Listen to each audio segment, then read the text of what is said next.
All right, everybody, here we go. Today is Tuesday, April 14th, 2026. My name is Robb Carter. Welcome to the future #1 podcast in America. What's going on, Isaiah? You ready to rock? That's right. Absolutely. Ready to rock and roll on the #1 podcast in America. Let's start with numbers from yesterday because I was curious how this thing would play out. You know, when you're going from podcast to radio and then you're on radio and you build an audience there, you don't know how many people are going to come with you. I don't even realize or know how to judge the numbers. So we really start May 1st. You know, everything up until May 1st is us trying to figure this out. We're continuing the show. We did not want to lapse, but we are working out all of the issues. We were taken down from Facebook yesterday. Very quickly, if you were trying to watch the show on Facebook yesterday, live it was okay.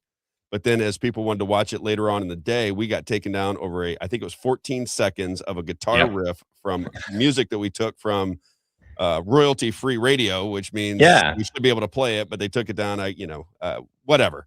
We'll see how it all plays out with the FB situation, but we will get the information out no matter what. Even if it were to be taken down on FB, we can just simply repost the link to another platform so that you can still join us on FB and you'll be able to see the show from there. So it'll be on all of the platforms. Just depends on how it is circulated. Fair? That's the beauty of streaming versus being on something like the radio. You know, no digs at the radio or anything like that. But you know, this is going to be great for the people and for your audience because they're going to be able to watch it anytime they want. You know, we have Spotify now. And so if you can't watch live, you can go listen on Spotify. I know we were asking someone on X was asking because they're a truck driver. They wanted to listen to the audio. And so now we've got Spotify up. It'll, if you're listening on Spotify, usually comes up the next day. So if you want to watch live, come join us on X, Rumble, YouTube, or Facebook, hopefully, right? Fingers crossed for Facebook. Well, tell people about the number. We're getting a little glitchy a little bit. I know your camera's, your camera has a little, is that mine? It might be a connection, but we'll check it out here. Let's go through. That's very odd because it's never happened before. Very quickly, just run through the numbers yesterday. We were all very excited. Didn't know exactly how it was going to play out, but we ended up with really great numbers from yesterday. What did we find out? Yeah, so the total number of viewership that we have so far keeps going up, but 8,928 views on the show just yesterday. And that's good for social media. I don't know what the Oh, numbers that's mean necessarily. fantastic. Yeah, that's fantastic. Just to give everyone kind of context, yesterday while we were live, we had more viewers than Steve Bannon's War Room. We had more viewers than Newsmax while we were live, more viewers than the Charlie Kirk Show, more viewers than One American News Network, and more viewers than Real America's Voice while we were live yesterday. So that was pretty cool to see. I'll I'm beat them all on X. I'm thrilled with that. And I guess Yes. the audience builds throughout the show, right? Because they're Yep. finding us, they're rolling through or scrolling through their whether it's People are X sharing feed it. or YouTube. Yeah.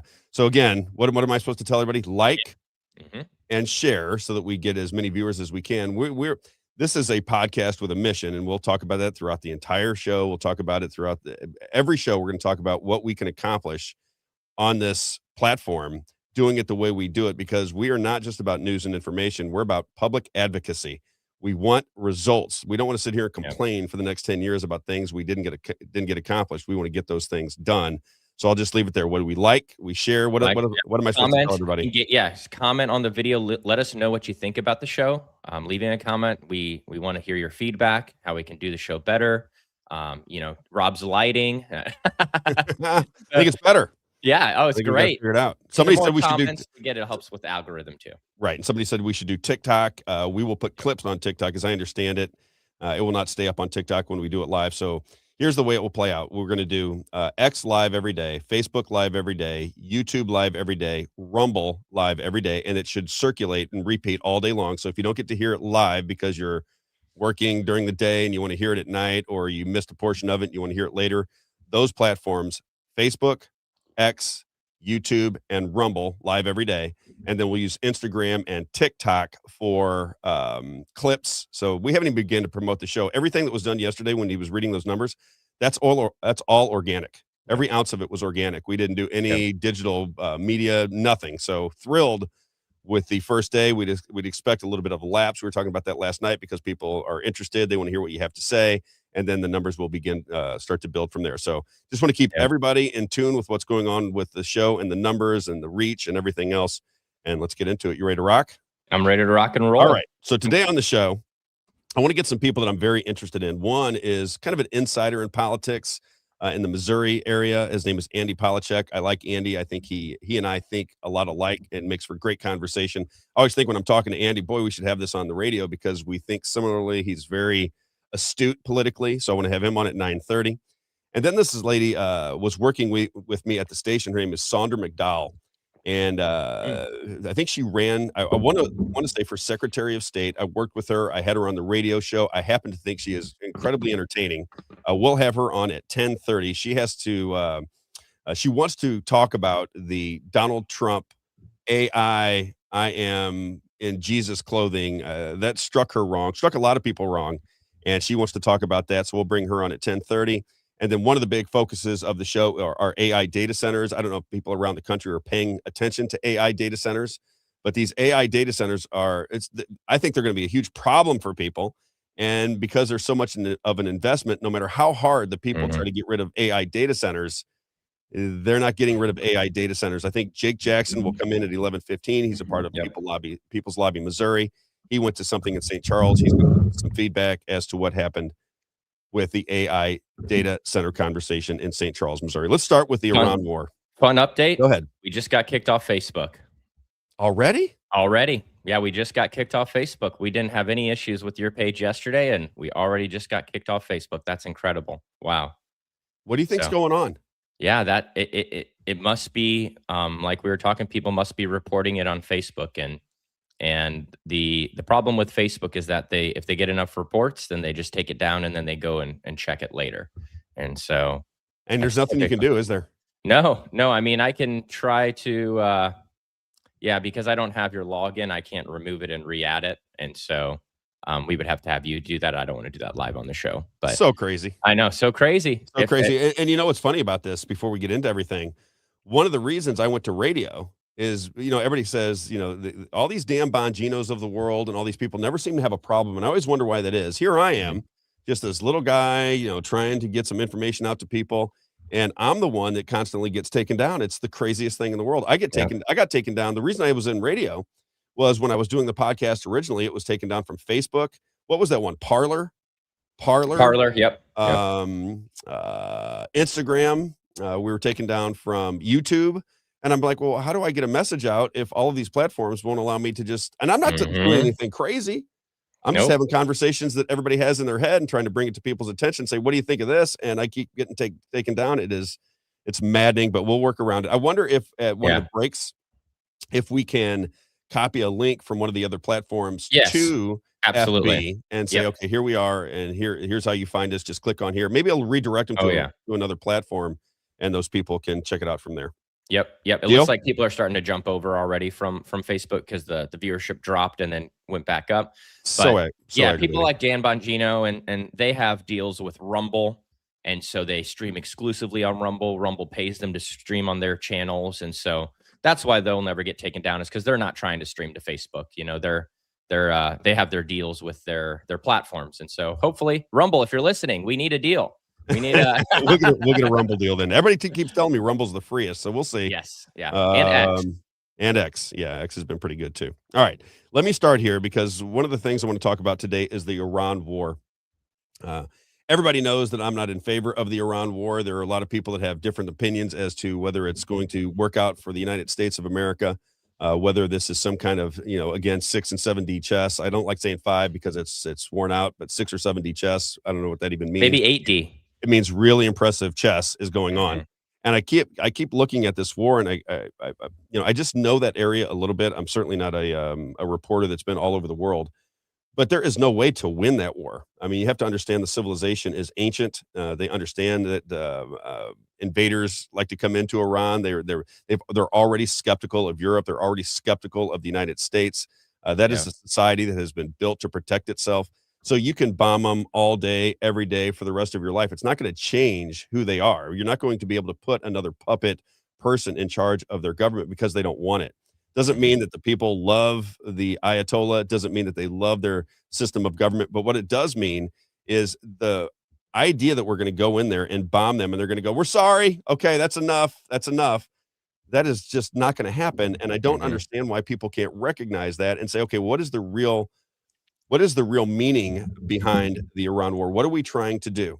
I want to play this sarcasm clip because we played it yesterday, but I want people to think about it because I fight with Trump supporters and I'm not a Trump hater at all. I'm rooting for the man. I'm rooting to, I see a lot of things that he does that I agree with, but at some point you have to be skeptical when you don't know. I was talking to Andy and we'll talk about that in a bit when he comes on at 9:30. I was talking to him yesterday and I said, the problem we have with the situation is everybody thinks that is on I would say a Donald Trump loyalist. They believe that no matter what he does, they have to defend it. And I fell into that position at times as well. But when you're in the media, when you're somebody who's trying to influence the opinion of people, at least from my perspective, you want to give them all of the different scenarios, but you want to structure it around our Constitution.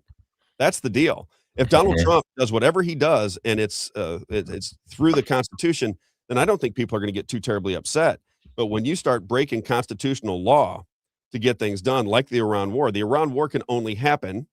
It can only happen if Congress approves. That's our system of government. That is how the Constitution reads. So when you begin offensive wars to stop them from, nuclear weapons, or you want to free their people, or you want to do something with the Straits of Hormuz, whatever you want to do, you have to do it through the Constitution. And that is where, guys like Alex Jones, Candace Owens, Tucker Carlson. Tucker Carlson's been really good lately. I don't know what's going on with him, but he seems to be on the right page. Yeah. But the issue is they don't talk about, number one, organizing, and number two, just simply what does the Constitution allow our government to do? Right? Because we are supposed to be, the Constitution protects us from the government, not the other way around. Yeah. So if we're getting drug into wars where a nuclear bomb could come our way or terrorism comes our way, we have to discuss that, and our reps are supposed to be fighting for that. So I look at the Missouri reps, for example.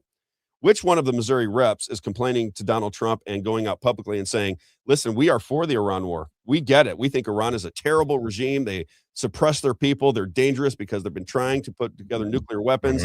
And because of their ideology, it may destroy the world, right? We all understand that.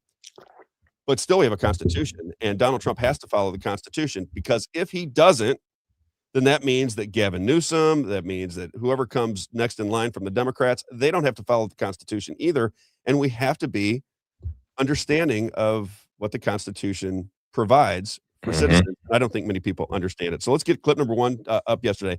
We are from yesterday. Clip number one from yesterday is just sarcasm. I like sarcasm. Do you like sarcasm, Isaiah? Oh, I love it. like I love sarcasm. Yes. So I Here we want go. to hear what this guy, I want to hear the sarcastic version of what's going on with the Iran war so we can start from that premise. Go.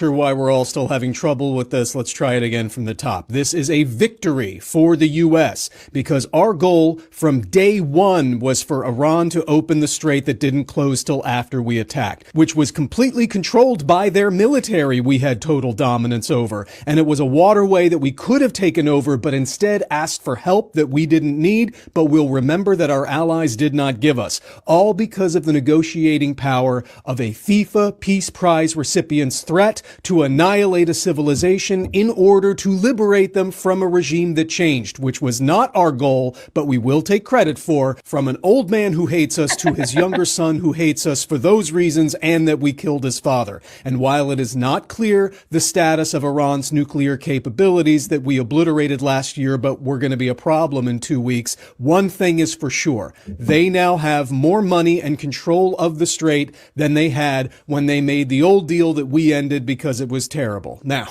I think that is enough about authoritarian propagandistic regimes. Does anybody have any questions about the Trump Library golden statue? So one of our listeners says Trump never declared war on Iran. I know. Yeah. And this is something I just want to address. Listen, I appreciate your opinion, Yeah. but when you bomb civilizations, it doesn't matter whether you declare war, you're in war. So it doesn't matter whether you declare it. If I go to rob a bank and I rob the bank, I don't have to declare it. If I rob the bank, I rob the bank. You're at war with Iran. Iran thinks they're at war with the United States. The president of the United States has said on multiple occasions that we're at war with Iran. Okay. This word salad that goes on between people in Congress to make excuses for not following the Constitution is absolutely effing ridiculous. And people need to recognize it. It is not a slight or an attack on Donald Trump. It is simply you and I understanding that we have to follow the Constitution. If you don't follow the Constitution and the executive branch can do whatever it wants, then why did we fight 1776? What did we fight it for, in your understanding? It's so frustrating that people have that point of view. When you are bombing the infrastructure of a country, if you're telling people that you're going to take away the leadership and you're going to bomb and kill 50 or 60 people when they've done nothing to you, the only thing they've done to us is in their area. Right? If China comes in and starts taking up a position in Canada or in Mexico, believe me, the American military is going to respond. The American CIA is going to respond. That's what happened in Ukraine and Russia. That's what's going on in Venezuela. That's what's going on in China. And of course, that is what's going on in Iran. And we need to be aware of that, because if we're not aware of these situations and we just blindly accept whatever any president tells us, then we're not going to go to a good place over time. It's just going to lead to an ultimate disaster where you're not protected by the Constitution, because God gives us our rights through the Constitution. Men do not have the ability to do whatever they want if we abide by the Constitution. Correct? And let's talk about the war just for a second. Donald Trump said we were winning the war. He said the war was basically over. And then they had made an agreement. And then they did make an agreement. And I just want to play JD Vance, because if you were paying attention to world news and not Fox News, if you were paying attention to the news going on around the world, they made it very clear, Iran did, that they would not negotiate directly with the United States because they did not trust the United States. And Iran has spokespeople, just like the American government does. And they were all over global news saying, we're not in any kind of negotiation with America. They can talk through proxies if they want, but we do not trust America. Therefore, the war continues. At the same time, our government was saying they've quit. So you have spokespeople. Morandi is the big one, from the United States, by the way, Isaiah. So he's from the United States. He comes out and he's all over every outlet in America and around the world saying, we are not negotiating with the United States. We'll listen to what they have to say. We do not trust them. Therefore, anything that they say is nonsense. This is what he tells us. And at the same time, you could watch them side by side. Morandi from Iran saying we're not negotiating with America because they've double crossed us so many times, and then do a split screen with Donald Trump saying the war is over. And I said, even at the time, what are we talking about here? Yeah. If the country that we're supposedly at war with is saying that they're not negotiating and this isn't happening, then why are we accepting what Donald Trump is telling the American people? And you would watch the social media interaction, right? Everybody's going, see, Donald Trump's the big winner. Told you, works out perfect. Donald Trump, he did it again. 7D chess, here it is. And then I was telling people that war is not over. What is going on with people? Why do they accept everything he said? And the planes got shot down after he said the war was over. The same day, I think. Yeah, the same day. So you declare the war is over, and then our planes get shot down. Correct. And he said that their missile capabilities were over. He said that they had no ability to shoot American aircraft out of the sky. Remember, he said we have complete control and dominance. Yep. And then, which, Iran said, in his defense, that's what I imagine if you're a world leader, that's probably the way you want to position it to keep control, to control that narrative. But that's not what the people are looking for. No, I think at some point we have to be honest with our people. At some point we have to have a say in the game and understand what is happening. Here's the way JD Vance put it. Clip number 3. I want people to hear what JD Vance had to say, because ultimately what he said is that Iran did not accept the deal, which is what we've been saying from the very beginning. That is what their government has been saying from the very beginning. That is at odds with what Donald Trump was saying. And finally, now we know that Iran did not accept any deal ever at any time. They didn't double cross anybody. They just didn't agree to the deal. Clip number 3. Been at it now for 21 hours, and we've had a number of substantive discussions with the Iranians. That's the good news. The bad news is that we have not reached an agreement, and I think that's bad news for Iran much more than it's bad news for the United States of America. So we go back to the United States having not come to an agreement. We've made very clear what our red lines are, what things we're willing to accommodate them on, and what things we're not willing to accommodate them on. And we've made that as clear as we possibly could, and they have chosen not to accept our terms. Questions? So, Nick Robertson from CNN. Precisely what have they rejected here? Can you help us understand it a little bit? Well, I won't go into all the details because I don't want to negotiate in public after we've negotiated for 21 hours in private. But the simple fact is that we need to see an affirmative commitment that they will not seek a nuclear weapon, and they will not seek the tools that would enable them to quickly achieve a nuclear weapon. That is the core goal of the President of the United States, and that's what we've tried to achieve through these negotiations. Again, their nuclear program...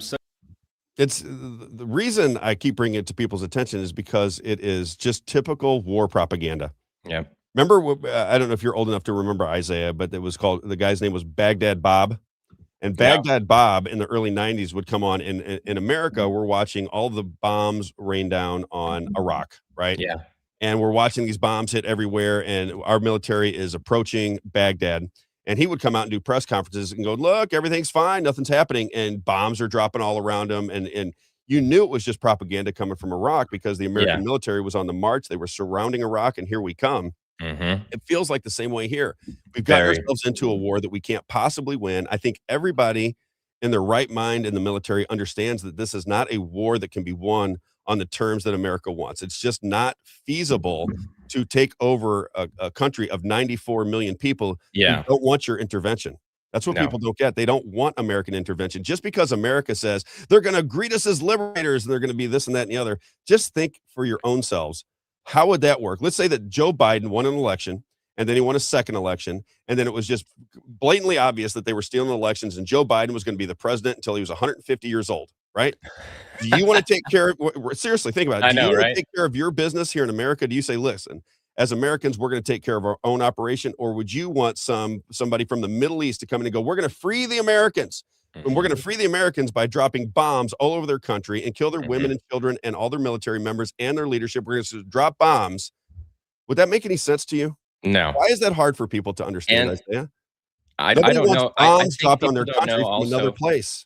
I don't know if people know the history of Iran and the U.S. either, that we've already, we already have done regime change, back in the 50s through the CIA. And so we already have a hairy relationship with them. And so it's almost like we've done this before, and we didn't learn our lesson. Well, we overthrew Mossadegh in 1953. Then we brought in the CIA was the one who orchestrated it. Then the British got control of Iran and their oil, and then put the Shah in place. So you got to remember, our intervention into Iran in 1953 is the original problem. We wanted the oil. We wanted control of the oil, not necessarily us, but the British who we were in line with at the time. And then they put a puppet person in charge, the Shah. Yep. People got, the religious fundamentalists who say Islam, just like if the United States were to go the Christian direction, they believe in Islam. They didn't like the Western culture that was beginning to develop where, everybody's half naked and, walking around like, they didn't like it. Not a part of their culture, right? So they overthrew them. That's it. They overthrew them. Yep. Their country overthrew our puppet, the Shah, in Iran. That's what happened. So, people act like the whole thing started in 1979, which just drives me crazy. Let's get Andy Palachuk in. Awesome. Let's bring him in. Hey, how are you? What's going on, Andy? You guys gave me I don't know, is there the mirror effect where you actually can't see that and it's backwards? No, we can see it. We can see it. Yeah. So I don't know if you guys know this book, but I heard you talking before I got on. And this is Kermit Roosevelt, who is the descendant of, I believe, Theodore. I could be wrong. I believe it's Theodore, who was in the CIA, who wrote this book. And exactly what you just said is the premise of all this, to me, is problematic. And he talks about exactly what you just said. They have not yet burned this book. Sorry, guys. I'm sure they're working on it, like all the other books they have. I have a bunch of books about Freemasonry here that they haven't managed to burn yet either. Believe me, they cost a lot of money because they don't want you to know that stuff. Yeah. So, Andy, what is the deal with Americans, though? Because this is the problem I have is when you tell them and say, go look, you don't have to take my word for it, right? I'm just a radio guy, podcaster guy, but I have a sense of what goes on in history. It's something I'm interested in. This is recent history. So this isn't going back 1,200 years where you go, well, they could have changed history from that point. My father was alive. Your father was alive. We have people that can remember the situation in 1953. This is modern history that people can recognize. But every time I hear Fox News, I hear any of these people start talking about what's going on in Iran, they act like everything began in 1979 when the Iranian students overthrew our embassy. That's where world history began in 1979. There was nothing going on before that. And it's infuriating because you would like to think that the people that are surrounding you in your country have some general understanding of what goes on in the world, but they don't. Would you agree? Yes, and it's even worse than that because I don't know if you guys have already covered the fact that there's generational disagreements about this war, which is very stark. I think it's 55 or younger do not support it at all, right? That's why Isaiah's here. Both conservatives and liberals, right? All sides, independents, everybody. But I have friends that are in the baby boomer generation, and I honestly have many more friends that are older because I learn from them. I think they're interesting. That's just how I operate. I don't really get along that well with other people my age. That's not always true. But they have flipped on a dime on this too, and they know about all this. Everything you just said, they know about, but they're just like, go bomb, go kill Muslims, go blah, blah, blah. And it's like there's a litmus test for conservatism to just follow blindly, not think, and then call yourself a Christian, but do completely not Christian things, So if to answer your question, I've come to the conclusion, and I'm going to be insulting my fellow Americans, and I am guilty of this as well, that laziness is the number one thing. It is apathy.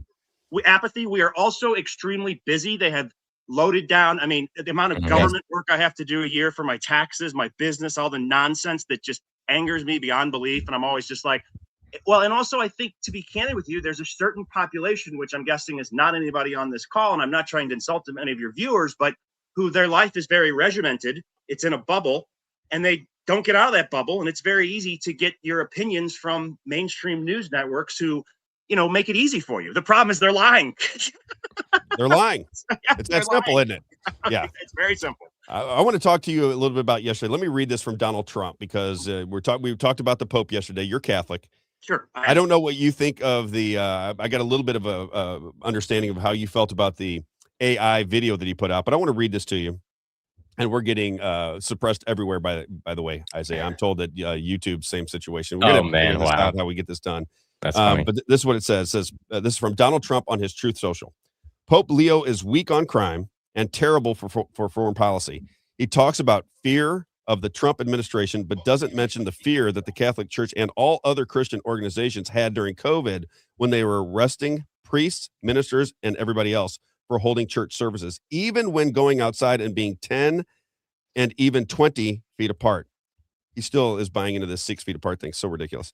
I like his brother Louis much better than I like him because Louis is all MAGA. He gets it, and Leo doesn't. and he gets it and Leo doesn't. I don't want a pope who thinks it's okay for Iran to have a nuclear weapon. So what did you think? What do you think as a Catholic about what is happening? Because a lot of Catholics got a little upset about the AI video that he put out, but somebody who's involved with the Catholic Church, what was your take on it? Sure. So first of all, I was raised kind of culturally Catholic. My grandma's was probably what imbued it in me, if that's the right word, or Embedded in me. And I went back as a trad Catholic, although I don't dress. I'm not the kind of, Puritan looking type. I'm very kind of blue collary, South St. Louis, sometimes white trash, sometimes intellectual. My people. But anyway, which is what South City St. Louis is. But okay, so I had mixed feelings on all of this, right? Historically, as a conservative, I do think the Catholic Church has moved in the wrong direction. I believe Pius X was actually what is the one that we should follow more, who was very anti-Freemasonry, not a Zionist at all. And I think they've corrupted the church. And I do think the Vatican and possibly some of those bishops that went on, and I'm trying to be fair here, and then I'm going to tell you why I don't like what Trump said to some degree too. I do think the Pope is too liberal. I think his immigration stuff is ridiculous. But now you're getting into a situation where you're putting our faith against our support in our president. And the Pope is supposed to, as in our view, the vicar of Christ, right? He is supposed to represent peace, right? And Christian values. And to some degree, politics, the whole history of Europe is politics and Catholicism, which used to be all of it, right? Let's just say Christianity after, the wars of religion. There was always in conflict. And look, the Catholic Church has had corruption issues. Anyone who doesn't say that is not telling the truth. I believe personally it is my church, I'm not going to get into all that. But what's also happened in the backdrop of all this is you see the support for Zionism and what I think is now being labeled quite correctly Christian Zionism or dispensationalism. And they don't like the rest of us is what I see. And they're also attacking Catholics now. You've seen what's happened with the Religious Liberty Commission. I don't know why we're reopening the wars of religion. Historically, a lot of Catholics are liberal. Now you're pushing more of them that are, I shouldn't say historically, recently. Now you're pushing the ones that were leaning more Trump back into that camp. Big secret is AIPAC supports all the Democrats too. There's a new video, new stuff out about that now. Hang on. Let's bring that up because I want people to understand what you're talking about. But I mean, people don't realize that AIPAC is not just in a federal organization; it runs the states as well. People don't realize the power. They're unaware of it. When they hear about it, they go like, "Oh, I'm pro-Israel." I'm like, "What? That's not really the point. We can all be pro-Israel, but you don't want the Israeli lobby to have influence on all of the decision making when it comes to war and expansion of Israel, expansion of the United States. You have to be aware that this is a serious lobby here. No foreign government. They always want to call you anti-Semitic for bringing that up, which I don't know about you, Rob, but I've lived with Jewish folks as roommates. I grew up with good friends. I mean, it's like what we were married into a Jewish family, and I got people calling me anti-Semitic. I mean, I said it's the craziest thing in the world. My father went to U City High School. If you're from Missouri, U City High School was all Jewish in the 1960s. He was one of the few Gentiles that even went to that school. Married into a Jewish family, worked for Jewish people. I left a business where the Jewish owner wanted me to be in his family and his business forever, but I wanted to get into social media and podcasting and that kind of thing. So the whole insinuation is ridiculous, but you can't get away from it unless you agree with everything Bibi Netanyahu says. Precisely. And to me, it is no different than when the left calls you racist for being mad at, let's say, a black person for committing a crime, which I don't care what your skin color is. If you commit a crime, you should. Crime's crime. Equal under the law. So let me play this AIPAC for you, just so the audience knows what we're talking about, because AIPAC is traditionally thought of as being aligned with the right, aligned with Republicans. They are aligned with everybody. That is why you don't have really a Democrat and a Republican Party. You have the World Wrestling Federation and all the argument that goes on side, but the money and the lobby money is what controls both sides of the aisle. That's how it works. What is it? Clip number 12? Yeah, the ad, right? Clip number 12. Check out this ad from AIPAC. This is all Democrats, by the way. All Democrats. Well, I appreciate the relationship that I've had with AIPAC from the very beginning of my congressional journey. The pro-Israel community fully embraced me.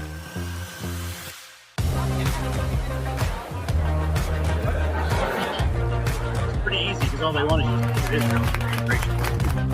AIPAC played a very important role in my political campaign. I think it really helped it take off.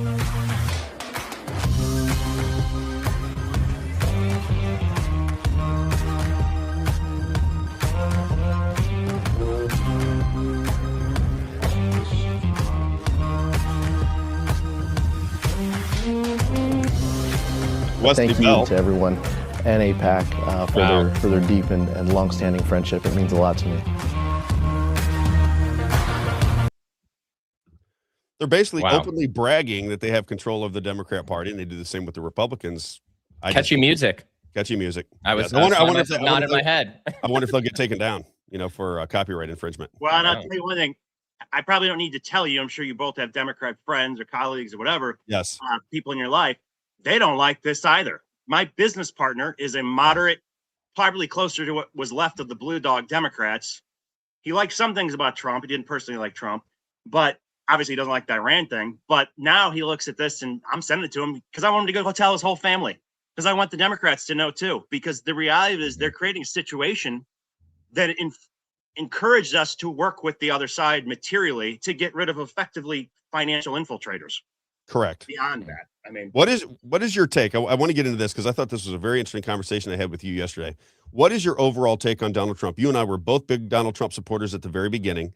I now say I have 1 foot on the Trump train, 1 foot off, because I don't, and I want to make the argument very quickly, and then you can respond to it. Sure. One of the problems we have in our society is that we begin to trust Donald Trump so much that that he can do pretty much whatever he wants. He is completely unrestrained from any law.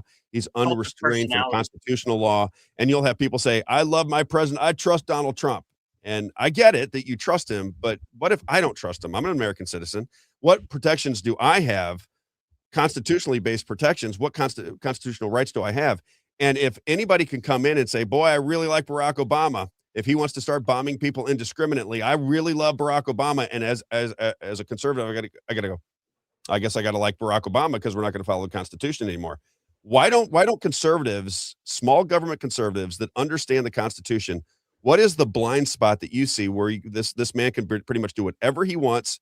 They think it's 5 or 6D chess, and it may be. I think we talked about that yesterday. It very well may be 5D chess, 6D chess, 7D, whatever number chess we got going on. But at the same point, shouldn't he be restrained by something legal?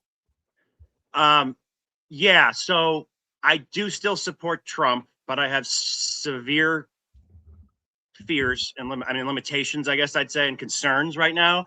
Those started probably when I saw the embrace of and this is a personal opinion that may be different than you guys, but I'm a very big gold, silver, hard money guy. Yes. I question crypto. I think it could possibly work with gold and silver, but I think there's been a lot of scams in there. And when they started getting involved in that was a red flag to me. But I also thought, okay, you need those guys to get elected. I get it. Then when I saw some of the laws that were being passed and going after some of the protesters, and they conflated Hamas and Palestine as the same people, which is not true at all. Correct. That's like saying bothered me too. People in North St. Louis are ghetto gangbangers. That's complete nonsense too, right? It's just a stereotype. It's anyway. So, okay. So what I think happens is, and then honestly, as we got close to the Iran war and Charlie Kirk was killed, and I'm almost positive that's some sort of conspiracy that Candace Owens is all over and a lot of other people. Yep. I have, and honestly, I have to be honest with you, I think his assassination looked kind of fake. Sorry. I know you're not supposed to say that as a Trump guy, but I personally think it looks fake. And there's other questions with everything else that's happened since then. Some people have alluded to the fact that he may be, hey, we're going to kill your family. I wouldn't put that past some of the people we're dealing with.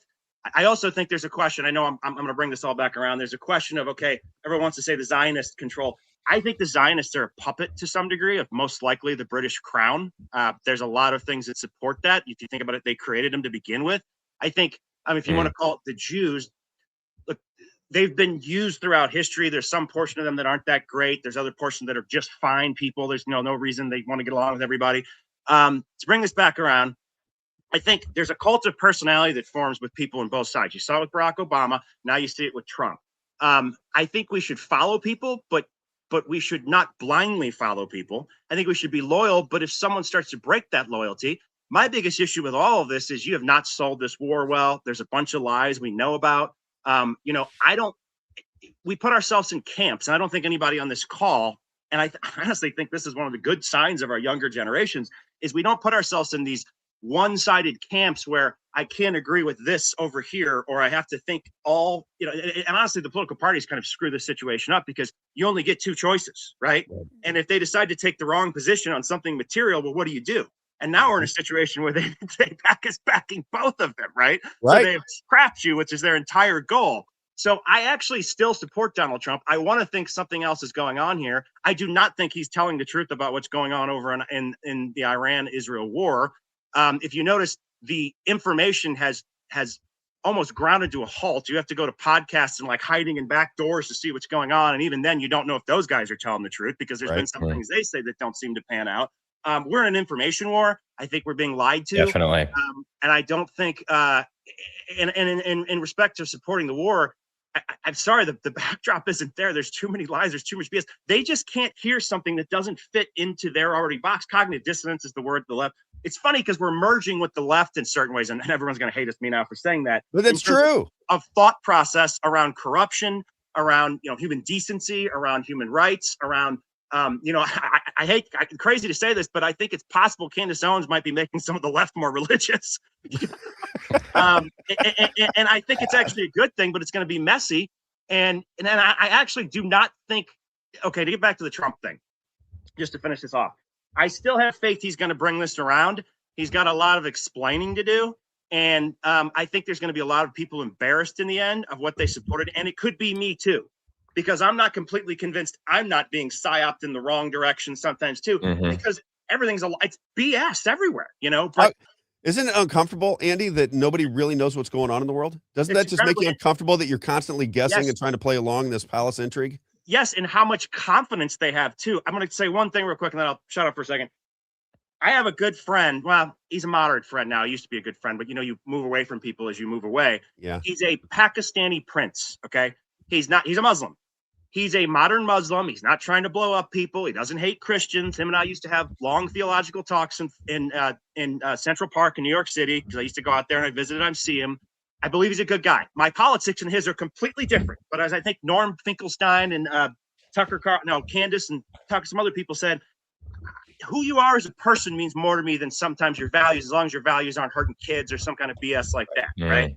So he told me a long time ago, Iran is a very powerful country. This is not going to work out. And I'm not telling you that as a Muslim or someone that's in favor necessarily of everything going on over there, but it's a total miscalculation that we're just going to go in there and take over Iran, blah, blah, blah. So honestly, sometimes I think Trump might be playing the Israelis, because that's what I was going to ask you. Okay, let's get into that. Well for them. I think this is all lies. And so then I get in a situation where, no, I don't want my country to be hurt, but I don't like what my country is doing. I don't want people in Israel to die, although I think that country is guilty of some not so great things. So are we, to be fair. But that doesn't mean everyone deserves to die. So, but at the same time, what may be happening is two countries who can't seem to figure things out are screwing each other up. Maybe there's some good out of the bad, but I don't know yet. I believe that, by the way. I believe this will all work out good. I just wish that we would follow the Constitution, because ultimately, even if well-intentioned people don't follow our Constitution, you're opening up the door for tyrannical government at some point. You got to look at what happened with 9/11. That led to a complete surveillance of people through FISA 702 warrants. Now you have this situation going on with these AI data centers. Nobody seems to care about that. It's bizarre to me. We'll talk about that in a bit. Someone even just put in the live chat here, the modernized Smith-Mundt Act as well. Yeah, I know we talked about that too. So they allowed for domestic propaganda. And I've asked as many people as I can that listen to the show when I was on the radio, podcasting, to get in front of politicians and ask them for an answer about the Smith-Mundt Modernization Act, which allowed for domestic propaganda. When we're watching domestic propaganda, everybody knows that we're being told lies day in and day out. Now the game is, why is the lie being told? What we get into this like we're watching a movie. We're going, okay, well, Donald Trump is this is probably why he's doing it, and this is the move that he's making. And I'm like, well, now you're taking the government out of the hands of the people. And wherever you lie in the spectrum of politics, we have to go back to the Constitution. There are certain no-brainers within the Constitution that protect us against our government, and we've let them all slip away for cult of personality.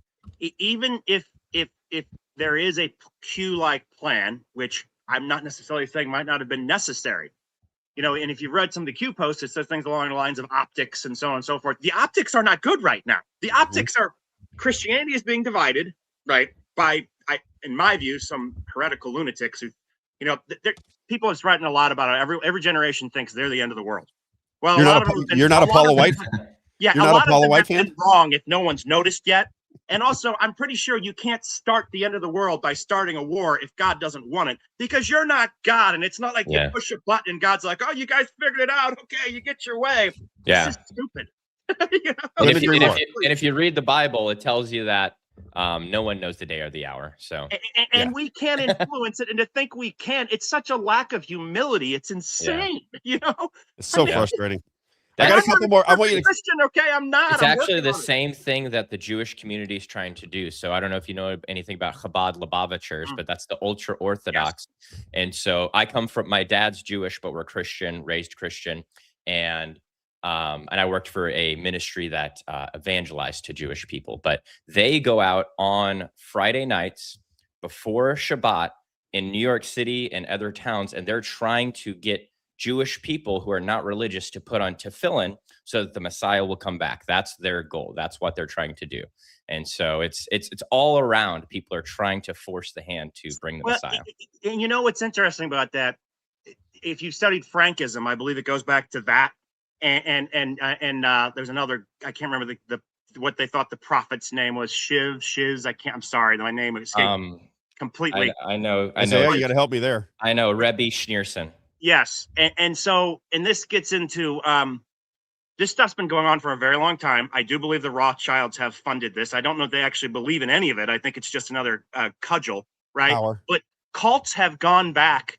I mean, I have a book that's a very controversial book by Michael Jones that basically, and honestly, it's not very favorable towards Jews and could be arguably called anti-Semitic, although it does point out that there has been some portion of Jewish folks who have not been very nice to Christians, which no one ever wants to mention, right?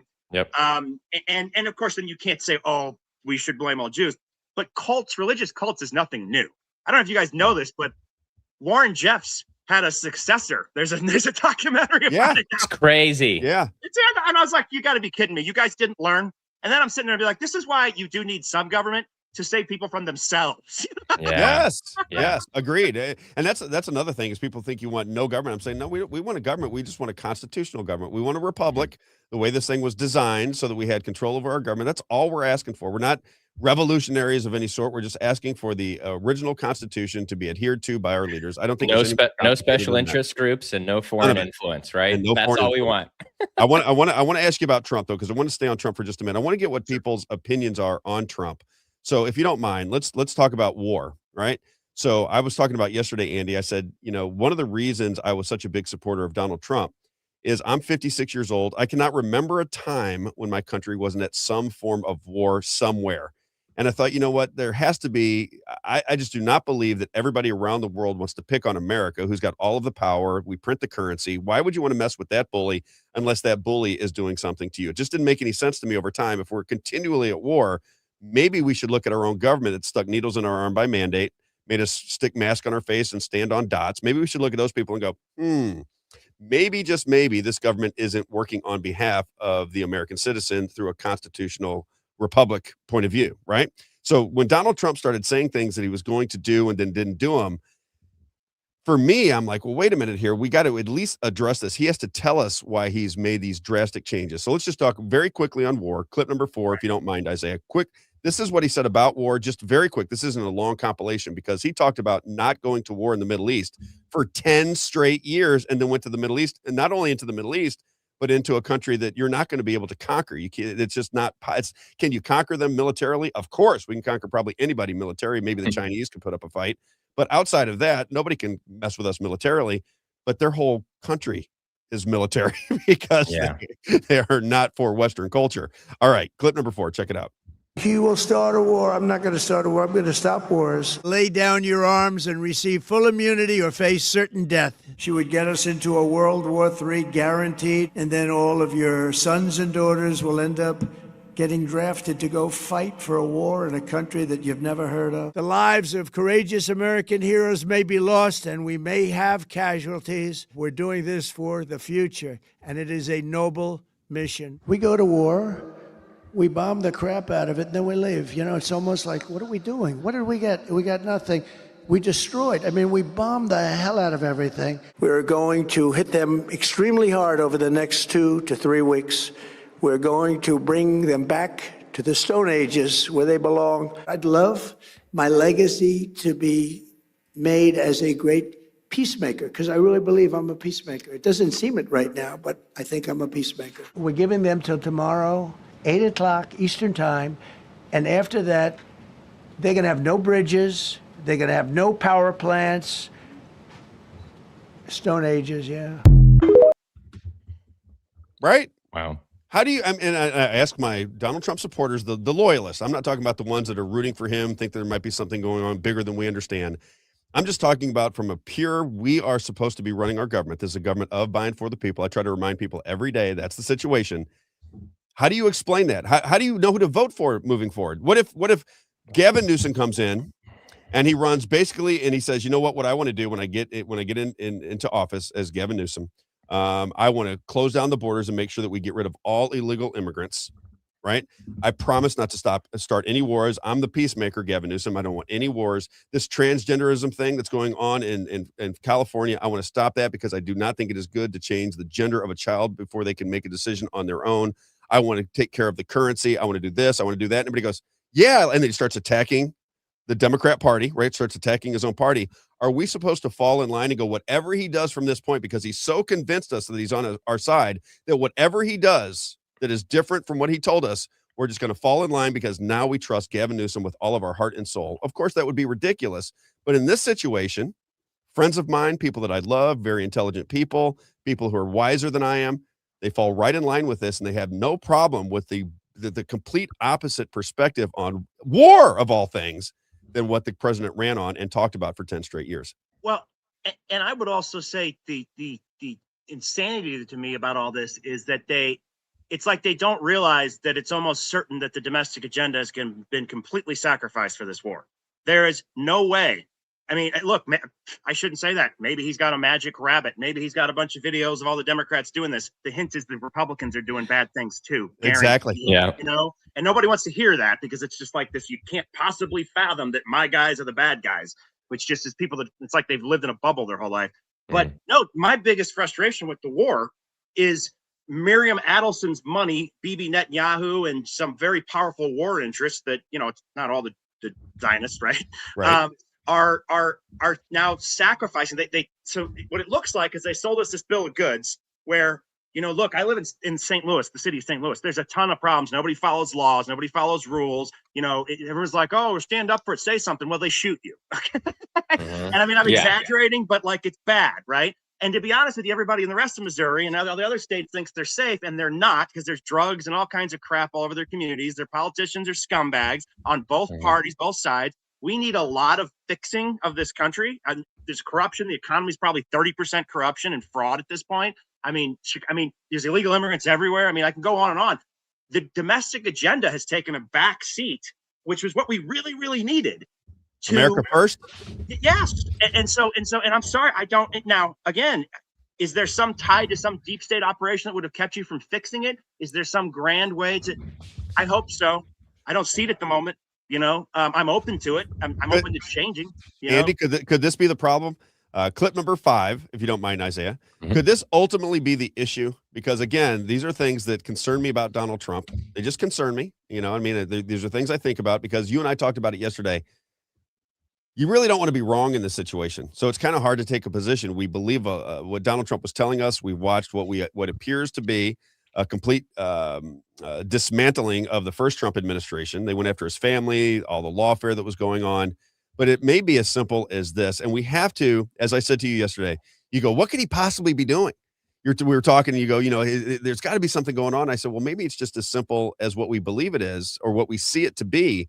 We just don't want to believe it because of all the things we were conditioned to believe in advance. But it could be as simple as this. Clip number 5. I don't need anybody's money. It's nice. I don't need anybody's money. I'm using my own money. I'm not using the lobbyists. I'm not using donors. I don't care. Miriam gave my campaign indirectly, 250 million. She was number one. Right? How do you make sense of that? How do you have a guy that runs a campaign in 2016 saying, I'm using my own money, I'm worth $10 billion, I will run the campaign on my own, and then stand up before we go to war and say that Miriam Adelson, who says that Iran is more, he even said it, he goes, she's more Iran than more Israel than she is America, and now he's taken $250 million from Miriam Adelson, and nobody even blinks an eye. Right? So maybe it is as advertised. Maybe we're just getting misled. I think that's entirely possible, unfortunately. And, I think you get frustrated with your friends and family and folks you speak to about this, who there are some groups of folks that refuse to think that's even possible. And I think it's 100% possible. I mean, now I think there's a lot of holes in that theory. Why show us election fraud? That becomes something where that doesn't really fit with the narrative, because if I wanted to fool everybody, why tell us what is now blatantly obvious? And I hate to say this, but you have to be kind of living under a rock or completely brainwashed to not know that the elections are seriously rigged in multiple different ways, Yeah. There's other things he showed us and told us and things, that, but is it possible that it was this thing you see in the politics of the city of St. Louis and probably other major cities where it's like, hey, you did X, Y, Z, and the person who accused did the exact same thing. They just want you to get caught and them not to get caught. Right. Is that possible? I don't know. It's so difficult because there were so many things studied about Trump. And, there's a theory that he helped break up the 5 families and work with Giuliani. Right now. That's right. You guys probably know that there is other things. They said he was an FBI informant at one time. Yes. Of course, the FBI is all corrupt too, right? But here's what I would ask you about that. If you've read Whitney Webb's book, One Nation Under Blackmail, she talks about the FBI and the mafias joining hands together during Hoover's administration, because Hoover was a gay man running the FBI, and he was having sexual liaisons in the Blue Room in Manhattan.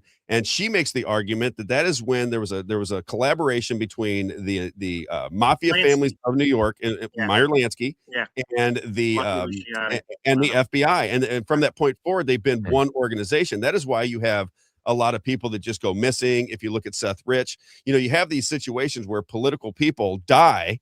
Right. And there's never a solution to the problem. If I watch Dateline, any politician that gets killed, we don't talk about that at all. There never is an answer to the problem. If nobody gets killed in the middle of somewhere, then the whole world is talking about it. If you think of Jean-Benet Ramsey, think of these type of things where it captures everybody's imagination.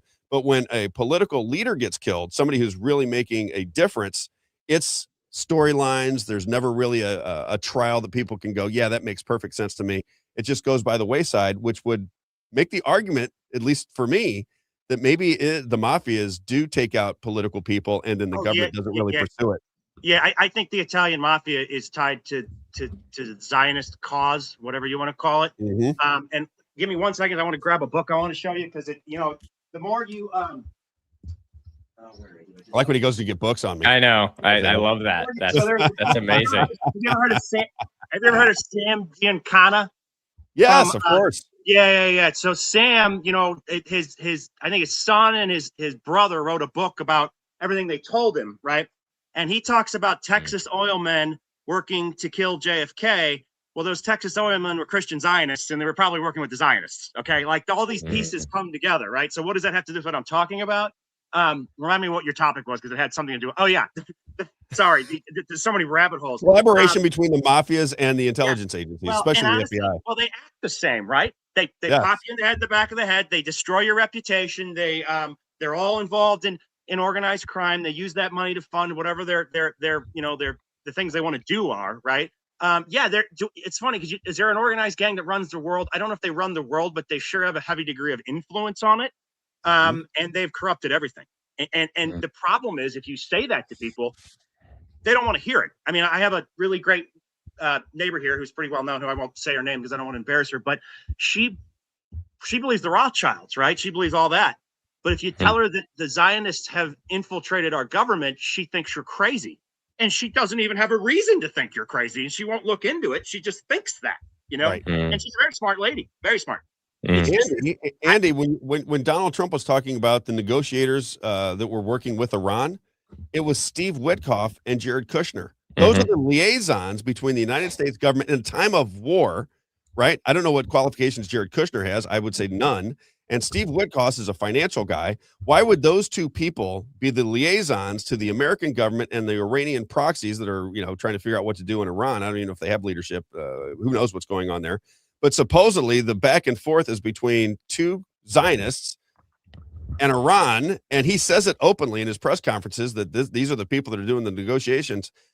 And I'm thinking to myself, how in the world did Steve Witkoff and Jared Kushner become representatives of the United States government enough to relate communications in a time of war? Just seems insane. Yes, and I think it's also a big hole in the. And see, that's the funny thing. Every time you think you have a theory, there's a hole in it, right? In any direction. And I would say that is one of the largest holes in the theory that Trump is a good guy. And I'm not saying that means he's not, but that, you know, and honestly, if you think about it, your daughter goes and wants to marry this guy. Does your daughter become a bad guy? Was he a bad guy? Is she the handler for your daughter? What's really going on? I mean, then you think to yourself, does he have the look? Everybody loves their children to death, right? But do you love your country enough to make your daughter unhappy because things don't work out for Zionist Israel because you were led astray? I would have that degree of gumption. I don't know how many fathers would. And it wouldn't be that I would hurt my daughter. It would be that I thought my daughter was morally and ethically wrong in what she's doing and what she's engaged in. So unfortunately, she would be unhappy in the end, and her husband might be in jail. Right. Exactly. Exactly. The Christians don't have a good reputation. However, what if that was manufactured? What if that's not real? You know, how deep this stuff goes. It does, and we can go a million different directions. I want to ask you a couple things because you brought up Candace Owens a little bit earlier. Now, when I was on the radio at Real Talk, the Charlie Kirk show aired. I think it was from maybe 7 to 8 o'clock or something of this nature. So it was very comfortable for me to get into this conversation about what Candace Owens is breaking on her show about the Charlie Kirk assassination. What have you heard? I have not paid enough attention to it because I kind of got lost in it. I did see many of the things that she presented, and I thought, wow, that makes a lot of sense. What is your take? You said it almost looked fake. I have a very influential friend who within hours of the assassination goes, that looks completely fake to me. I don't know that it is, but that was their take on it. And because there's no objective truth anymore in the world, we have to just all surmise as to what might be happening. What has she told you, or have you watched on her show that has convinced you that there might be more to the story than the Tyler Robinson acted alone with a gun that he put in his pants and he took apart on the roof and put back together and dropped off in the woods and the whole thing? So first of all, I'll say is I know less about the Trump assassination than I do about the attempted assassination than I do about the Charlie Kirk real assassination. Just on the Trump one real quick, it just looks fake. The ear blood thing. You know, look, if you're not listening, sometimes you're people think you're crazy when you say that too. Oh, I know. If you're not listening, you can learn from your political, I don't want to say enemies, but adversaries. I've learned a lot about the corruption of the Republicans from talking to Democrats here in the city of St. Louis. I don't know why anybody thinks that's illogical. It's and then of course you get accused of being a Democrat because you talk to somebody. And maybe you agree with them on one thing, but you know, it just doesn't look real to me. There's a lot of questions, and it just seems like the FBI is doing their same old nonsense. Charlie Kirk assassination, it is very, first of all, I would encourage everyone to go watch Candace Owens episodes, even if you think she's crazy and wrong and everything else, which that just gets back to my argument that I think you're lazy and you won't go do the work if you won't go watch your stuff. And that's not directed at you guys or anything. It's just, I can't, to summarize it, it's this. Erica Kirk has been caught in probably 100 lies. I may be exaggerating, but it's unbelievable. There's a guy that saw them all down at Fort Huachuca. Yep. And them means the head of security, some sort of representative or senator, high-level brass of the intelligence, I think Air Force, which is at look, I'm going to mess some of this up, and someone's going to be like, he's wrong about everything because he messed up one thing, right? Because that's how people are. But you know, there is, you know, I mean, honestly, the number one thing was the 30-06 bullet did not do that. And then you get these people who, look, I'm not a gun expert. I do have guns. I've shot. I've hunted. Not very well, but you know. But the point is, like, no one who I know who really knows about a 30-06 believes any of that, you know. There are so many shady things. There were a bunch of guys with purple shirts. There's a bunch of French planes that land there. Everyone else's movements are weird. The way Erica Kirk acted afterwards and how. What is your take on her? Money. Does she not act very strange and phony to you? Oh, 100%. They call her the new Tammy. Was it Tammy Faye Baker? Yeah, exactly. And then if you look at her history, how she talks about her, she was a. Look, and I'm not even judging this because I wasn't a perfect person when I was younger, but she was a fairly promiscuous partier from what you can gauge from it. And she may have been hitting on a 15-year-old girl.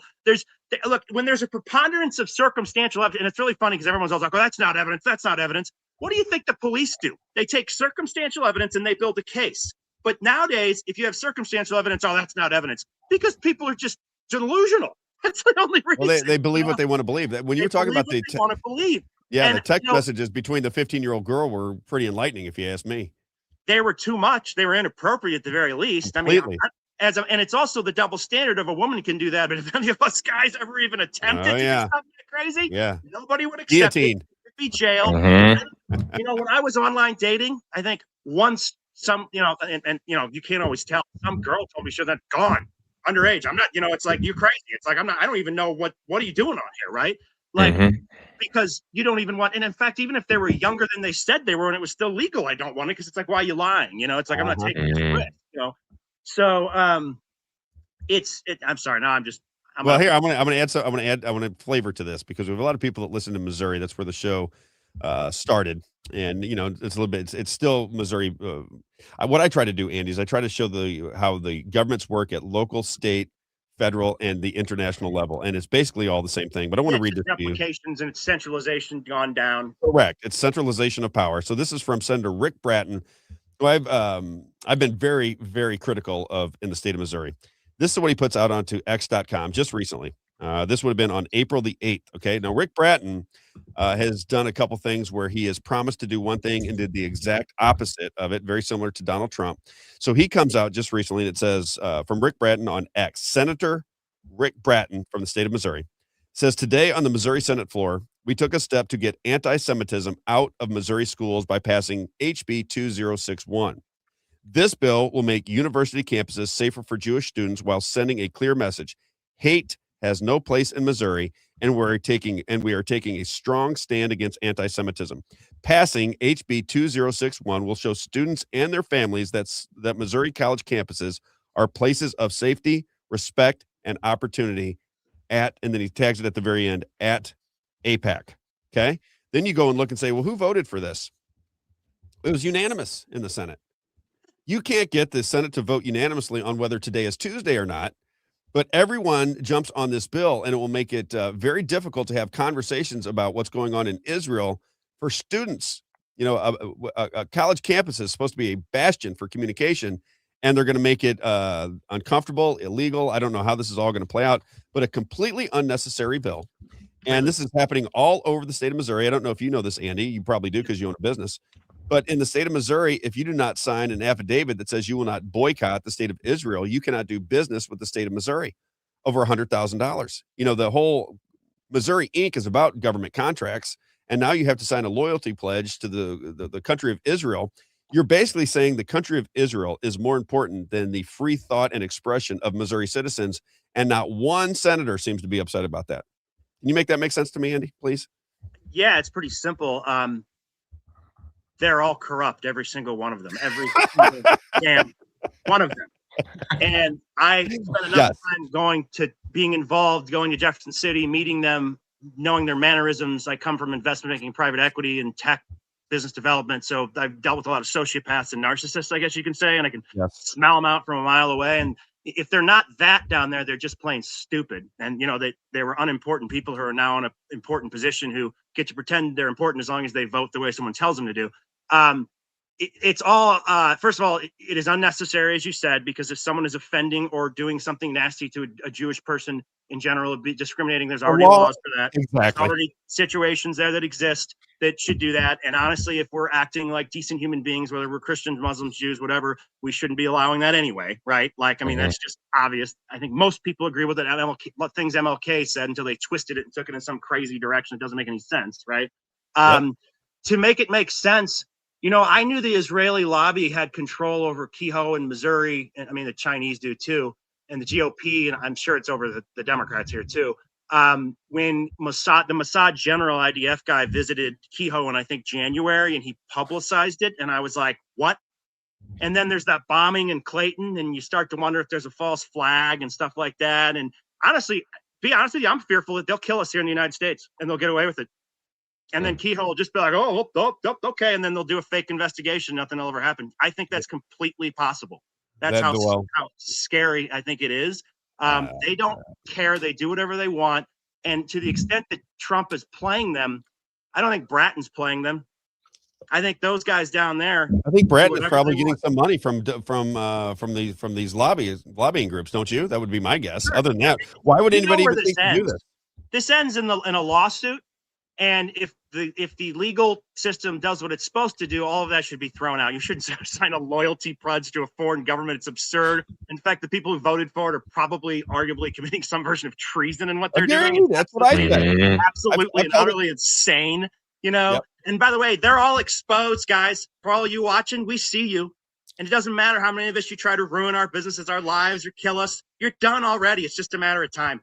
Everybody sees it. Shooting at us, and you're going to lose that board. You're going to lose that battle too. So you're done already. So smile and enjoy it. Enjoy the parties at that redneck place in Jefferson County where you all have sex parties, which people on here know the story of. We know. We got to cut that one out. Start talking to us because I know a lot.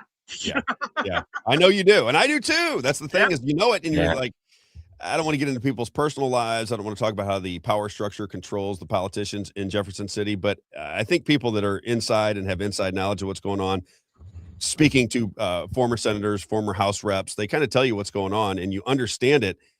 And it's sad. It really is, because you would think that people representing this state would have a little bit more integrity than to try to pull the wool over our eyes and tell us that they're doing such a great job. If you watch both of these parties, it's a rah all the time. You go to all these little organizations around the Republican Party, and they're all clapping for each other. They're all patting each other on the back about some form of legislation that they passed.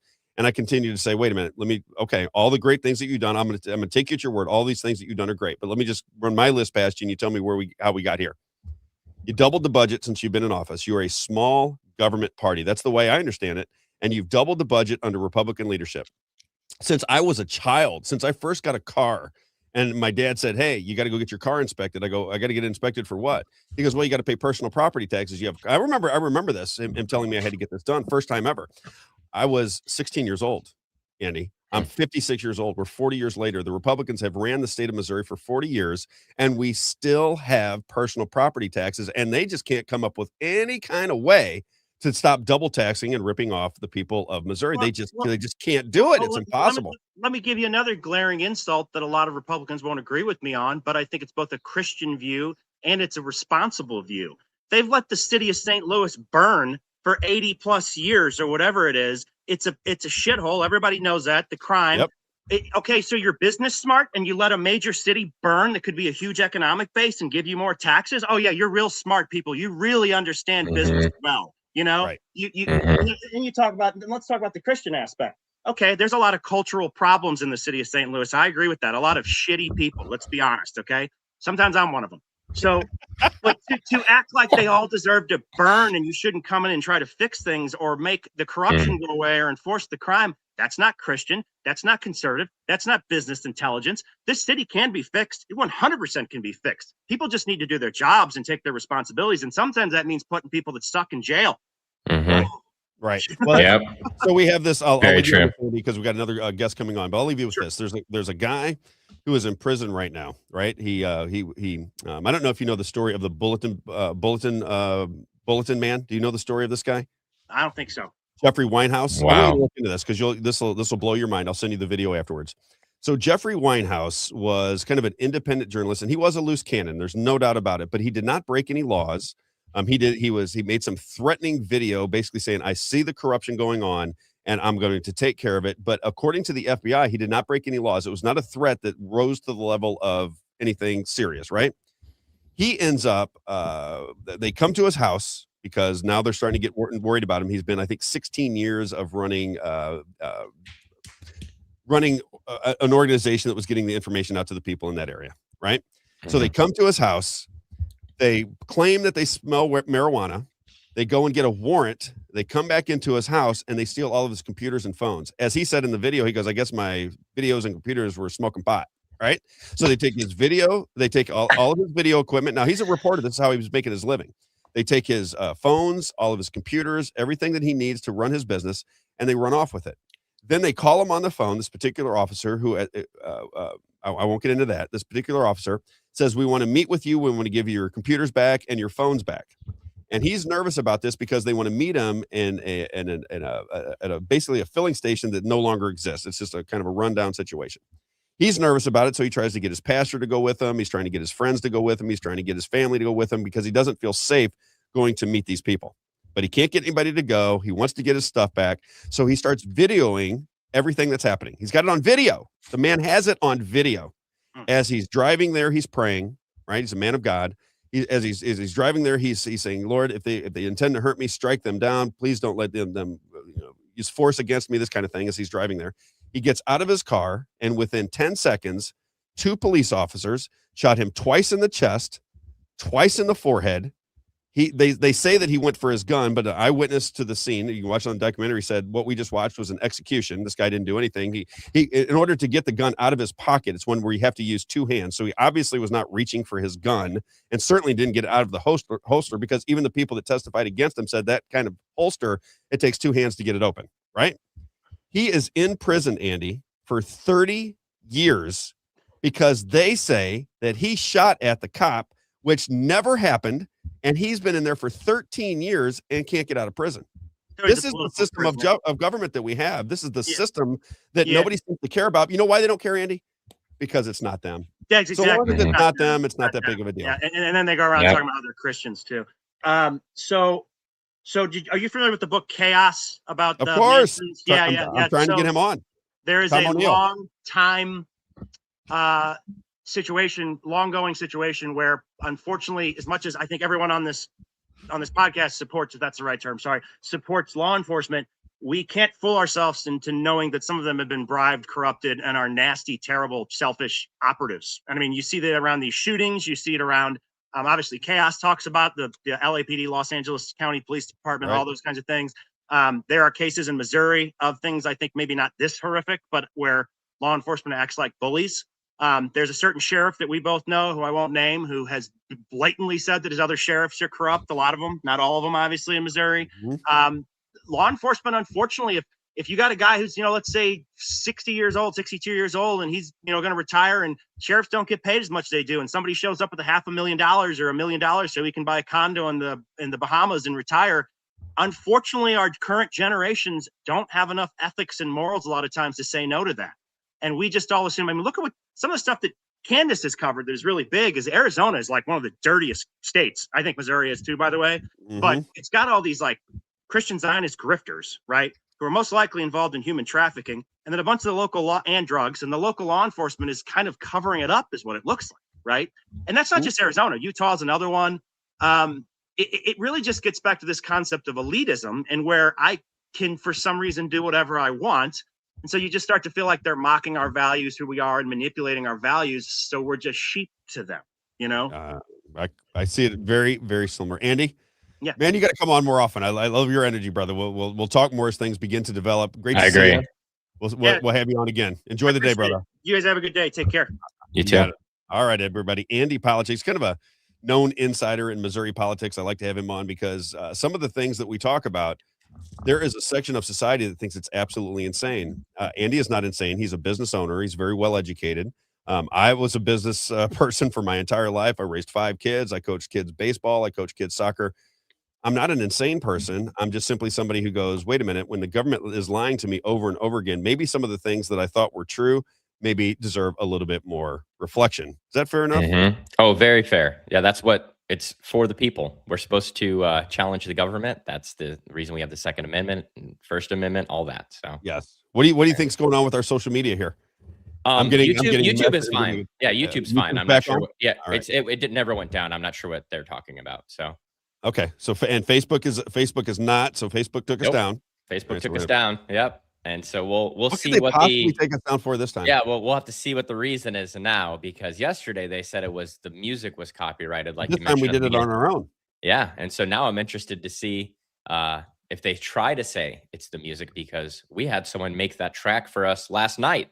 It's definitely not a copyright. It's not for copyright because it's ours. And then the other question I would have is, I was watching people in the feed, they're talking about just people complaining, right? People that don't like what we have to say, probably within the government or the Republican Party, because I'm critical of it, calling up Facebook and saying complaining or saying that we did something that we didn't do, and therefore they just put a hold on our account until we can figure that out. Is that possible? Yeah, that's a possibility as well. All right. I think we were talking to someone about that just last night when we were reviewing the Facebook page for People's Lobby.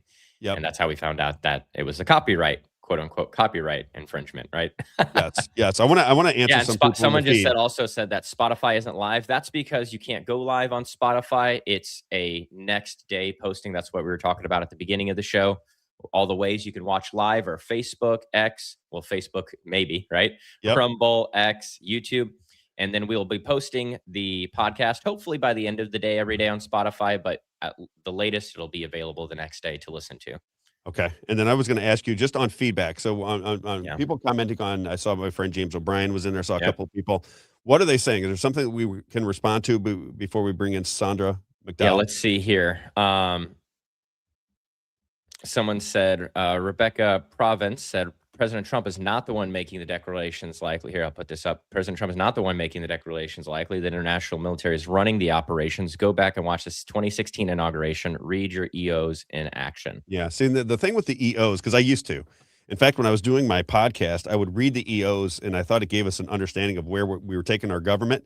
But 10 years later, I realized that you can take the EOs, roll them up into a ball, and wipe your ass with them because they don't mean anything. That's what I started to recognize. Exactly. Yeah. So I'm looking at the EOs like if I could write an EO, but if nobody's going to, if the courts are going to fumble it around for 10 years, then the EO is just, it's like a vanity project. It has no meat.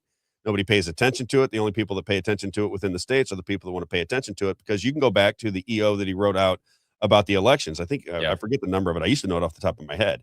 But he basically said if China or anybody interferes with our elections, then we're going to take everything away from the Chinese. Anything that they have invested in the United States, we'll take it away from them. And then you had his confidant, Mike Lindell, come out and say it was the Chinese. He does does a whole seminar on how the Chinese and the electronic voting systems are going back and forth, and nothing ever happened. Not only did nothing happen with the elections now in this country are just as bad, if not worse, than they were in 2020.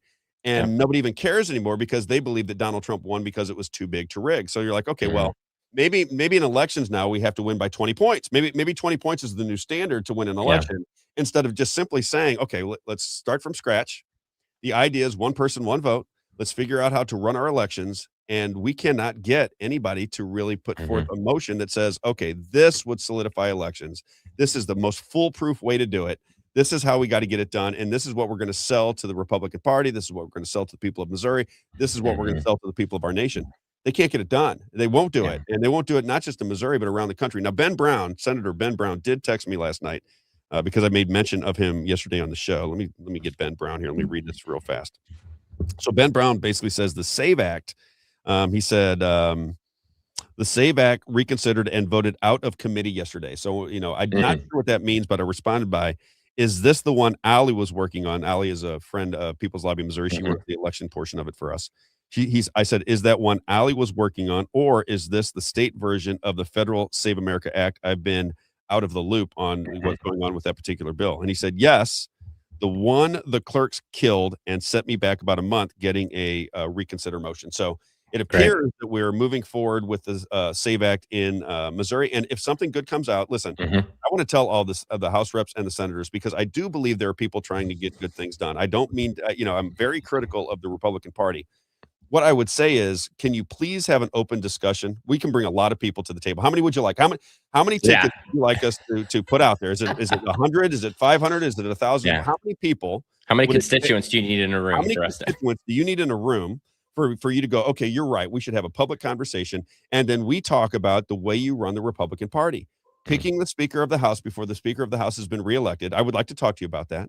The rules of the House, I'd like to explain to me how we can have a system of government where the Speaker of the House puts his hand on the Bible and says, I will keep the secrets of the House, so help me God. Well, what does that mean? What secrets of the House are you keeping from the people that put you there to represent them? I would like an answer to that question. I'd like an answer as to how you doubled the budget, right, from the federal government. And I'd like to understand the strings that the federal government has on the state of Missouri, because I vote for Missouri politicians, because I believe the Missouri politicians are going to represent my better interest. If they are being usurped by the federal government, I want you to explain to me how we get the federal government out of decision-making for Missouri voters. I just want you to explain that to me. I want you to explain to me why we don't have video in the Senate in the state of Missouri. Explain it to me. Crazy. Because the way I understand it as a citizen of this country is if my government is in progress and we have the technology to watch our government in progress and everybody wants to see their Senate in progress, then why in the world would you tell us that you can't do it? What ridiculous excuse could you possibly have? Yeah. Why in the House and not in the Senate? Absolutely. Explain to me why you haven't gotten rid of personal property taxes in 20 years. How much nudging do you need before you start double taxing people on things that they own? Because if I have to pay taxes on my car and my house and the air that I breathe and the water and the gas and the electricity and everything else, then I'm not a free person because I'm beholden to you on taxation before I can own anything of my own in a country where I'm supposed to have private ownership rights. Yeah. You have to explain this to us, because once you explain that to us in a public forum, or maybe you can't explain it to us in a public forum, then and only then can citizens make a decision on how they want to move forward. Right now, it feels like it's cloak and dagger, and I would like an answer to those questions. That's all. And trust me when I tell you, every single person that is aware of it, even some of your own people within the Republican Party, agree with me to the letter. These are elected people that agree with me to the letter about everything that I'm talking about. Why can't we get all of the Republicans to recognize that this is a problem? I just asked the question because it deserves an answer. Does it not, Isaiah? Am I crazy? No, I agree. We just want to know why. That's just at the end of the day, just why. What's the plan? Yeah. I just want to know what's the plan. What is James is he's very connected to many of the Republicans in the state of Missouri. What does James have to say? Check out James O'Brien. He's responding. He's saying, when you're a part of this process, it's frustrating to hear people who are not a part of the process complain about it. Executive orders, Trump, sparks for speaker, ...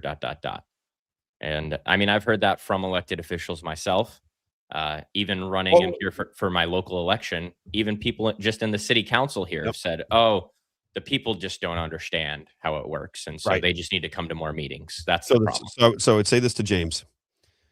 Why can't I get an answer to those questions? Yeah. The questions that I just asked, why am I not getting an answer to those questions? I get the runaround. I've been at this now. You got to remember, I've been at this for 2.5 years.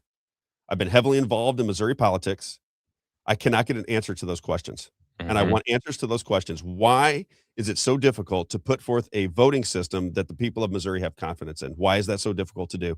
Why is it difficult for anybody within the Republican Party to recognize that if the people that James is representing that are running for office in the state of Missouri, if they come to their constituents and say, I want to do X, Y, and Z, but the Speaker of the House does not want to do X, Y, and Z, then they are rendered useless. Yep. You're never going to get anything passed. You can't get anything done. Why would we not want to look at that and go, wait a minute, do we want a king leading the Speaker of the House, running the Speaker of the House position, and only that person can gatekeep information? Why would we want that system to be devised in that manner? Why wouldn't we look at that and say, listen, everybody that is getting elected is making promises to constituents. They're telling people what they want to get done. We want those people to have power. There has to be a better system than giving one person all of the power, and that person being chosen before that person has even been reelected. It doesn't, nobody can make sense of that for me. They can try all they want, but that's never going to make sense to me. Never going to make sense. It is absurd.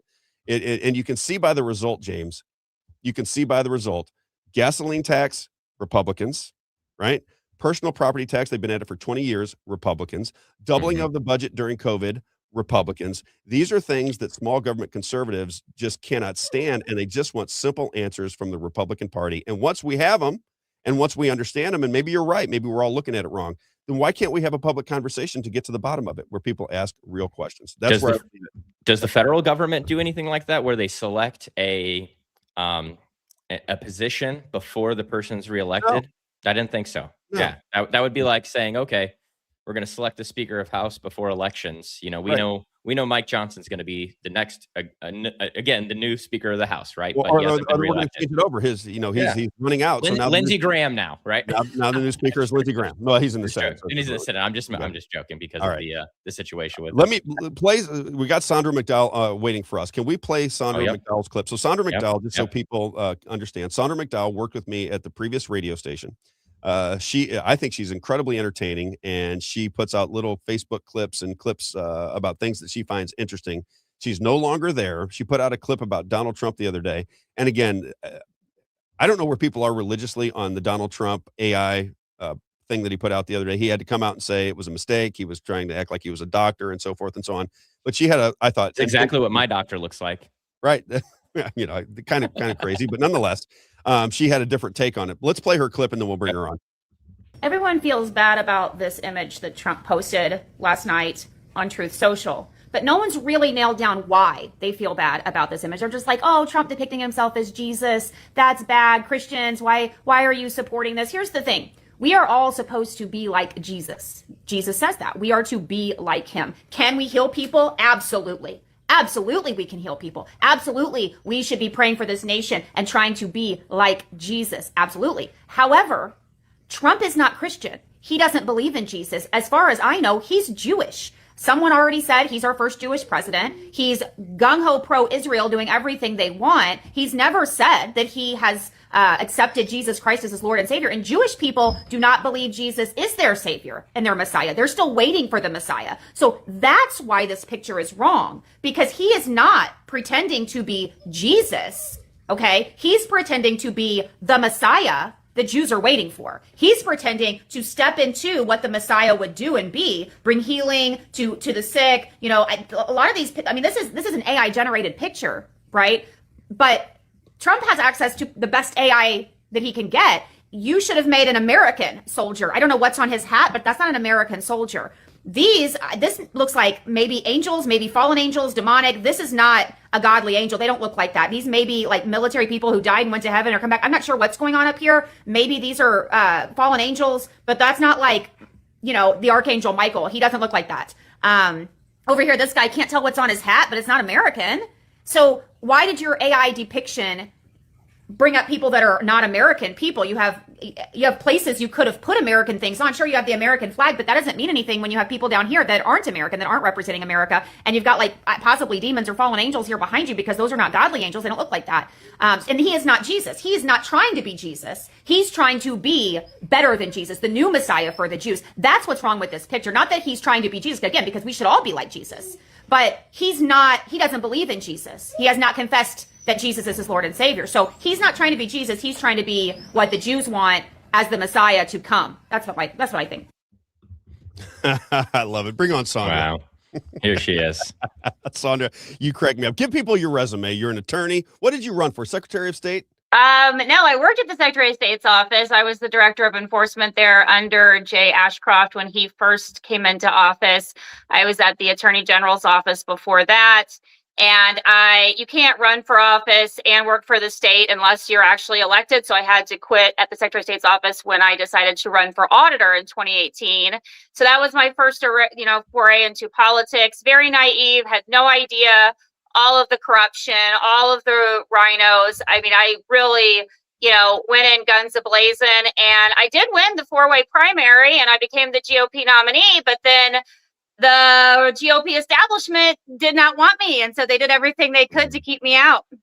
Are you finding, just as you watched, because you were in the system, are you beginning to recognize that if you are not controllable, if you have a mind of your own, if you're trying to buck this system that they have devised, that you're on your way out? It's just a matter of time. Have you begun to believe that? That's what I think is happening to a lot of people that are like me and you. We have a lot of people that are in our corner as far as trying to get things done. We all have differences of agreements on Donald Trump. We have differences of agreement on elections. We have differences of agreement on just about everything, as most people do, right? They have their own mind and they think the way they think. But what I've started to recognize that is, if you're trying to actually get things done from the outside, government of, by, and for the people, if you're trying to get things done from the outside, you are called insane. You're called ridiculous. Everybody tries to besmirch your character, and they just alienate you and isolate you. Is that what you started to recognize was happening in the state of Missouri? Absolutely. Absolutely. I saw that right away in 2018. They knew they couldn't control me. In fact, I was running for auditor and I was telling them, I'm going to audit you. You are the problem. And so I was going to audit the school system. I was going to audit the court systems. I was going to audit the politicians. They didn't want that. Shocker. I wonder why. Yeah, shocker. Well, now we're seeing all this, in Minnesota and California, and it's going on in all the states. And because I worked in Medicaid fraud, I can see exactly what's going on, and they're covering it up. And it must be for incentives for them, or why would they do that? And you went to school, because this is one of the things that I told you the first time I interviewed you when I was on the radio station. I said, you went to one of my club schools, and that makes me nervous. Let me tell you what I meant about that. I don't even know if you know what I meant. So when I used to do my podcast, I would call people yellow shirt club members.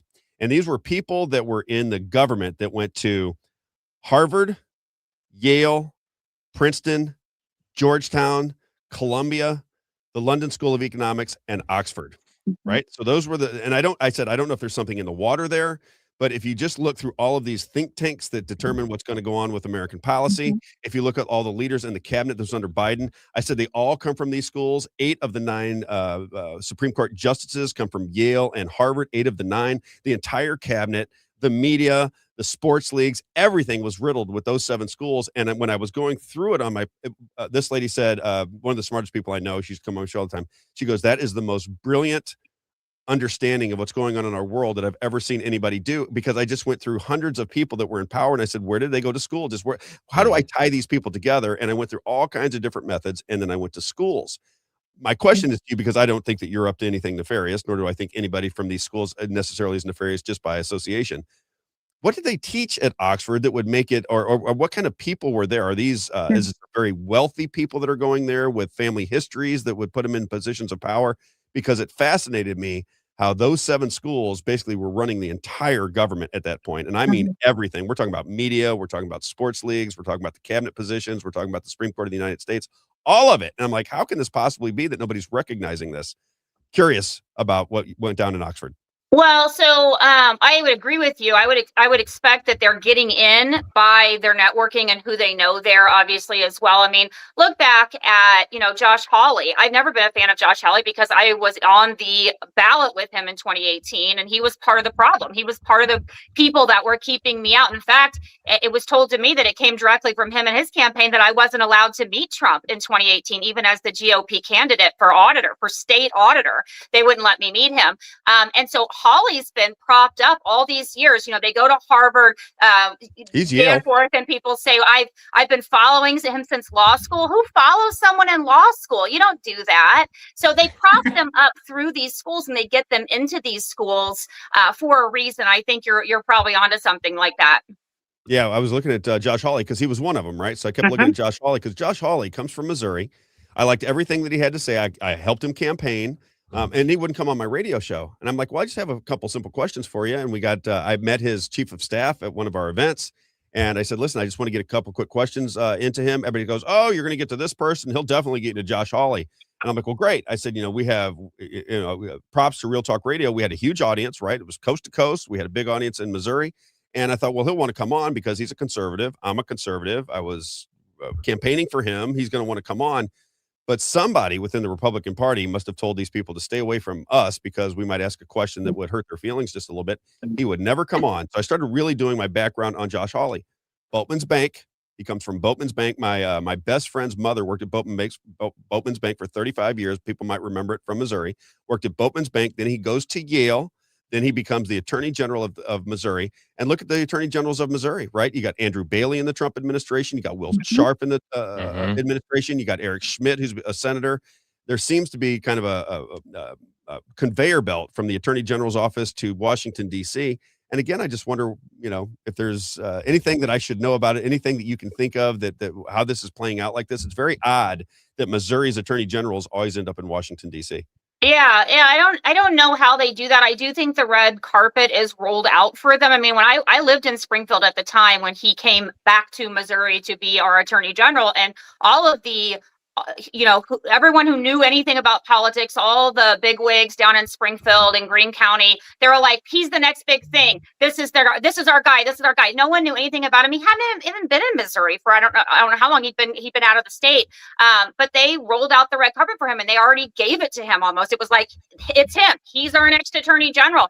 And it's almost insane to me because they pick people way in advance. It's like your whole 3D, whatever, 6D chess set. Like they already have people lined up well in advance to tell the people, this is who we are selecting as the GOP. This is who we want. This is who you're going to support. And if you don't like it, tough, because this is our guy. We've already put a lot of money into him. I think he's a puppet for, people that have power and money, and they tell him what to do. And he was told not to come on the radio. He only goes on, big media networks because they do what he wants. I said he should have a star in the door at Fox News because he's got to be in the green room more than he is anywhere else. He's constantly on Fox News. And I would even make mention on the show. I said, How can a guy that represents Missouri spend all of his time on Fox News? It might get out to a national audience, but you represent Missouri. You won't go on Missouri radio where people that are supporting you and voted for you are listening. Instead, you're going to go on Sean Hannity 4 times a month. It's just Well, insane. I won't go to the events either. When I was going around to the events, they would, again, roll out the red carpet. He would come in, do his little stupid speech about how great his wife was. It sounded like his wife was the one that should have been attorney general and not him, because he never said anything about himself. He'd come in, do his speech, and get out of there as quick as possible. And this was when he wasn't even in office yet. And so, again, they've set these people up, they prop them up, and they control the narrative. And so Fox is going to allow him to control that narrative. He can't control you. He doesn't know what you're going to ask. You can come out of the blue and ask something he doesn't want to answer, and then he looks bad. Right. I think that's exactly it. All right, let's talk about this video. Go ahead, Isaiah. I'm sorry. I was going to say he's a huge influence in the Christian circle too. I worked for churches and I worked for a mega church, and I know James River Church very well. I know a lot of the executive pastors there. Yeah. He's very connected down there in Springfield to James River Church, who's also very connected to the government. Which is interesting that you say that, because he actually went to a church in Columbia that my husband and I went to when our kids were really young. No one knew him there. He just literally, again, walked in and walked out. No one knew him. And then he affiliates with John Lindell down there, who I should mention, married me and my husband, because my husband has gone to that church for a long time and his family all goes there. And John Lindell wouldn't touch me either, even though he knew my family and knew me. And I was actually a member of the church, but yet he'll hop on the, Josh Hawley bandwagon because he's told to do so, because Lindell, I don't know if he has bad discernment or he just wants to be something more than what he is. But yeah, it's all a fake facade of what, they want to tell you what's going on. And has Holly even really been to James River Church to actually attend there? More than likely not. I never saw him, and I went there years. He only speaks at their Stronger Men's Conference. That's what I've seen. I see him all the time being associated with the Stronger Men's Conference from James River Church and with Liberty University, which is one of the most influential Christian universities out there in the political. Have you seen the documentary God Forbid, Isaiah? I have, maybe. I'm so bad with titles. I want you to go watch so it's called, and you can look it up. Just look it up on your thing. I want you to watch it tonight because I think you'll get a kick out of it. It's about Donald Trump and Liberty University and Michael Cohen. It's called God Forbid. It will blow your mind. And then I was going to ask you very quickly, Sandra, you told me when I first interviewed you that you had I think it was a lot of support down in the Boot Heel, down in the Joplin area, if I'm not mistaken. And you thought the election might have been maneuvered because all of the public influencers down there were behind you. And then you lost, I think, 60-40 in an area. And you go, there is just no way that happened. What is going down? What do you think is going on with the elections? Do you agree with me that there might be some manipulation going on in the state of Missouri? Absolutely. I saw it in 2018, actually. And again, it's hard to prove, and I wasn't close enough to challenge it. And actually, because I am a Christian, God told me, Sandra, stand down, stop, let it happen. It's supposed to happen. And it really angered me. It took me like a month or so of bitterness to get over it, because I thought I did everything I could. I really just went out there and just gave it my best. And it's hard when you campaign around the state and you hear all the problems from all these people, and you can fix it. There are things that you could be doing to help these people who are literally telling you their problems everywhere you go. And the worst part of that is not winning and not being able to help any of those people that told me their problems. And of course, I tried to punt it to people where I knew, I'm like, hey, this person has this. Nobody wants to do anything or help them. And so that's, one of my biggest problems with campaigning than losing. Well, so then 2018, I had some people that did like forensic accounting kind of stuff that looked at the numbers and they're like, hey, there's no way Josh Hawley got these numbers and you got these numbers and lost. Nobody's flipping across the ballot and voting for Galloway as a Democrat and voting for Josh Hawley. It's impossible. In some of the counties at that point, we knew, like St. Charles. I lost St. Charles as a GOP Republican candidate. You don't lose St. Charles. You don't lose Greene County.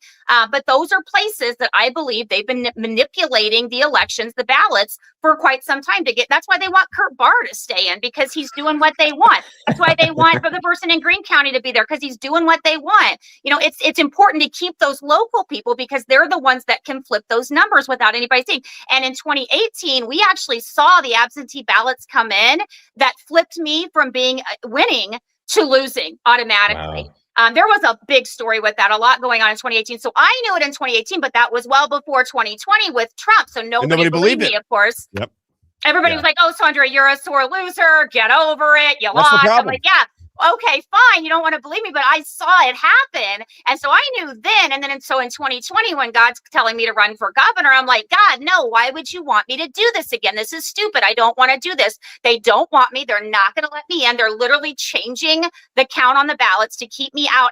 Why would I do this again? But I fought with God for a year, and finally someone I knew, a pastor from Kansas City, called me, like, it was like the day before the filing was over in 2020 in March. And she was like, hey, Sandra, and she's the pastor, and she's like, God told me that you're supposed to be running for governor. Did you know that? And I said, yeah, wow. I knew that. I just told him no. And she said, yeah, I got that. He told me to call you and tell you that you need to get filing. I looked it up. You got one more day. God said to go do it. So that was kind of like my last straw. I was like, okay, fine. So I went and filed. So 2020, I saw even more stuff. Of course, COVID happened. You had to kind of set up all your events. Of course, I'm out campaigning all over the state again, like normal, as much as I can be with everything closed down. So that was what happened in 2020. So across the board, now in 2020, I'm running against Parson, big rhino Parson. Nobody likes Parson. But apparently, you know, he wins by the majority. And he literally, if you look at the ballot count in all of the different counties, he won by a certain percentage. There were 4 of us again. I was second by about the same percentage in almost every county. And then the other 2 people were the same, about the same percentage again in every county. That is statistically impossible. So in the Boot Hill, they all were all for me because I knew I could help them down there. They had no jobs. They were going across the border to have to work in Arkansas. Their hospital was closed down. It was just it's a mess down there. It's an absolute mess down there. And no one's helping them. So of course they're like, Sandra's going to help us. So they were all gung-ho Sandra. I mean, they had huge events for me. All the Republicans are all connected down there too, because there's not a lot of people down there. Right. So they're like, we know you got the Boot Hill, Sandra. You got the Boot Hill. Why did their numbers come in the exact same as every other county, where it was the same percentage for Parson as me and the other 2? And they said, Sandra, nobody down here voted for him. We don't know how those percentages happened down here. And you know what's interesting, Sandra, is to me, and I don't have necessarily a dog in the fight. I'm just somebody who tries to observe, make an opinion based on what I see. If I get it wrong, I like people to correct me. You know, as I say, I'm always willing to debate anybody who has a difference of opinion, because I'm not really looking to win the debate as much as I'm looking to glean information. Right? Sure. Yeah. Me too. I look at these elections and I think, who with a functioning brain, right? Who is not brainwashed out of their minds, could look at the way we run elections where you can't get anybody to understand them. That's what I had when I had Kurt Barr on the show. I said, Kurt, you know, an 8-year-old should be able to say, okay, this is a ballot. This is a vote for Sandra. This is a vote for person X, right? Nice and simple. I said, why do I need a booklet this big and information that I can't understand, with technology that I can't understand, with software that's proprietary that we don't even know who's running the software? Now you're putting it on flash drives, and then you guys are going to count it up. If you even look at the election for Kurt Barr, right? So Kurt Barr, when he ran his last election in 2024, his wife runs for some city council. He's running the election. His wife wins by one vote. Yeah. And they were dead last to get the votes in the state of Missouri, in the most Republican county that there is. Last to get it in. His wife wins by 1 vote. I go with our team to the city council because they wanted to recount. And one of the council members turned his back as we were showing the information, because they flat don't care. They just, the only person that cared on that night was Joe Brazel. Other than that, they could care less about anything that we had to say. And it's infuriating that you can look at an election system and go, there's so many holes in this. It's bizarre. Why would we have one more election? Because these people govern us. Why would we put one more election into play when they don't want to fix the system at all? And they wonder why people don't go out and vote. Yep. They don't even feel like they have a voice. Were you, Sandra? I'll move off elections because, you know, I'm voting for Jen Olson in my mind. I'm not in Missouri. I want to come back to Missouri when they get rid of the tax implications, when I can actually afford to live in Missouri. I live in Florida. Listen to me.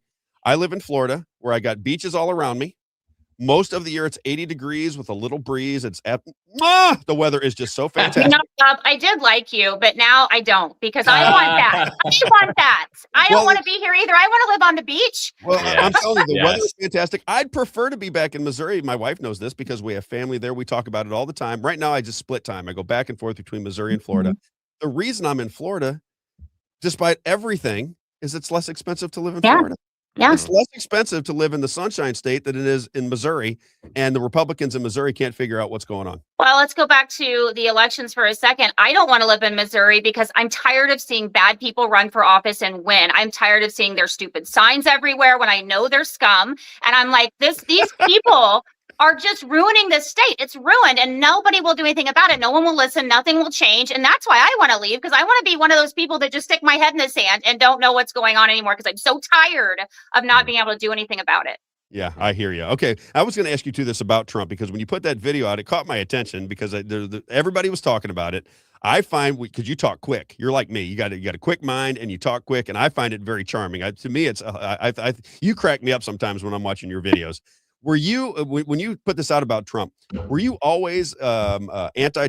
I don't even know if you're anti-Trump, but were you a Trump supporter from the very beginning? Totally. I worked at the America First office. I wore his shirts and hats, and my kids wore all their stuff. And I've been so supportive of his since he first started. And honestly, it was really like last year. So my husband has some kind of like intel from people he knows that used to be like CIA and like stuff. And so he'll tell me stuff and I'm like, no, that can't be true. Like, I don't want that to be. But he knew before I did because of what he was kind of being told about Trump. It took me a little longer as normal because I'm the wife and, I'm like, oh, husband, I don't know. But he's always right about everything. So I should have jumped on sooner when he was telling me stuff. But I had to kind of see it for myself. Just like my wife is always right. Always right. Instinct. Nice. I don't know what it is. She's just right about everything. We make fun of it because every time I go, no, that's I'm telling you, honey, that's not the way. She ends up being right. And I said, okay. Yeah, same here. Same here. I'll argue and I'm like, I don't know. But then I'm like, yeah, you're right. Yeah. Well, she gets everything right. So I was going to ask you about Trump because we had a guest on earlier, Andy Polachek, and I always tell everybody that I'm half in with Trump because I do understand that there could be something bigger at play. I do understand that. It's a very complicated world. You might want to play some cloak and dagger behind the scenes, and there might be things going on that I don't understand, right? My argument to that is I'm supposed to understand. I'm supposed to have some say in my government. I'm supposed to understand what my government is doing. If everything is cloak and dagger and we can make excuses for every move, then I find that to be a very precarious position for the people of America. And I also ask, is Donald Trump truly a Christian? All right. So let's play clip number 10, if you don't mind, Isaiah. Yeah. Be curious to get your opinion on this, Sandra, because it kind of struck me. Listen, when he's asking this, I think this is an MSNBC interview, and he's asked if he's a Christian and if he can cite any verses from the Bible. I would be in trouble if somebody asked me to do that, and I consider myself a Christian. But I would be honest about it. I'd say, listen, I am somebody who reads the Bible, but I don't study it. I'm not writing things down. I'm trying to get the message that Jesus is trying to teach. So I can understand where Trump is coming from here. But this felt very disingenuous to me. And I'd just be curious your opinion based on your video. Yeah, I haven't seen it. Check it out. You mentioned the Bible. You've been talking about how it's your favorite book. And you said, I think last night in Iowa, some people are surprised that you say that. I'm wondering what one or two of your most favorite Bible verses are and why. I wouldn't want to get into it because to me that's very personal. When I talk about the Bible, it's very personal. So I don't want to get into verses. I don't want to get into. There's no verse that means a lot to you that you think about or cite. The Bible means a lot to me, but I don't want to get into specifics. Even to cite a verse that you like? No, I don't want to do that. You're an Old Testament guy or a New Testament guy? Probably equal. I think it's just an incredible. The whole Bible is an incredible. I joke. Very much so. They always hold up the Art of the Deal. I say my second favorite book of all time. But I just think the Bible is just something very special. So add that to the fact that he didn't put his hand on the Bible when he was taking the oath. Yeah. Right? Now we put this video or this AI rendering out. And you start to look at that and going, are we dealing with a Christian president? Is this real? Because remember, he said he was not going to heaven when he was on Air Force One. He was asked, he goes, I'm probably not going to heaven. First Jewish president. Yeah. And then you have Mark Levin calling him the first Jewish president. He goes, that's true. Yep. And I'm looking at this going, I have nothing wrong with Jewish people. What I have is what I'm concerned about is somebody telling me something that isn't true. If Donald Trump came to me and said, look, I've converted to Judaism. Here's what I want to do for the American people. I could actually live with it, right? At least I know what I'm getting into. But if you tell me you're not going to heaven, if you don't put your hand on the Bible when you take the oath, if you can't recite any Bible verses and say that's too personal, and the New Testament and the Old Testament are exactly the same, or in his mind, they're both equally weighted. Don't I have to at some point go, am I really dealing with a Christian president? Am I dealing with somebody who's working with Christian values? Am I crazy to ask that question? I wonder how the audience would look at it, but I think that's a perfectly logical question to ponder and consider. Yeah. Yeah, I think it kind of sounds to me like, and with everything right now, it's kind of like he's trying to appease everyone, and you just can't do that, Right. especially in a religious sense. Like you said, like whatever religion you are, just come out and say it. If you're Jewish, say you're Jewish, and we would understand that. It's for Christians who believe in Jesus, or Catholics are the same, that believe in Jesus Christ. A lot of times, the New Testament is important because that's the gospel. That changed a lot of the Old Testament. So if they would have actually asked him more specifics, he probably wouldn't have known the answer, because I don't think that he is reading the Bible, knows any scripture, knows what's in these books. I think he's just trying to appease people. And same thing, like you said, good works. Christianity, Jesus Christ is the only way. You can't do enough good works to get into heaven. It doesn't matter. If you believe in God, if you believe he died on the cross for your sins, and you repent, try to have a personal relationship with him, that's good. You could do that on your deathbed. You don't have to have done anything good your whole life, and you convert on your deathbed, you're going to heaven. He says that on the cross when Jesus is dying to the guy next to him. He says, I tell you the truth, today you're going to be in heaven with me. And so for him to not know any of that, or to think that he can do all these good works to get him to heaven, to me proves he's not Christian in that he believes in Jesus Christ, or he wouldn't say that. He wouldn't worry about that. Is he Jewish? Maybe, but I don't even know if he really understands what that is. He's probably just not religious at all. And that's maybe why he put up that. He could have just been completely dumb about putting up that, AI portrait. And actually, I saw later, I didn't know that somebody else had put that up, like in February. That was an AI image that someone else had put up. But what struck me as odd when I did see that, and I didn't do another video, I had it ready to go and I got busy because, I got 5 kids and I'm a lawyer, so I don't always have time to just hop on and say things I want. But I saw that the only thing that was altered in the video was that weird demonic angel thing over him. What a weird thing. I don't even know really what to say about it. Yeah, it looked like exactly. Yeah. And I didn't notice it till you said that. And then I went back, I'm like, wow, she's right. And then they took it down. That was but one it's of the out there first for the things world that to see. stuck out to me, because I said that is in anything, I've got my Bible right here. Anything you read about any angels, there's nothing that no description looks like that of any and it's real dark too. Even the image, even if you didn't know anything about it and you saw that, you wouldn't think, oh, that's a heavenly, wonderfully beautiful angel. No, that's completely the opposite. So it was just very strange that somebody, and whether he did the AI version, thing or not, why did they add that in there? It's just very weird. Right. Yeah. And is it blasphemy?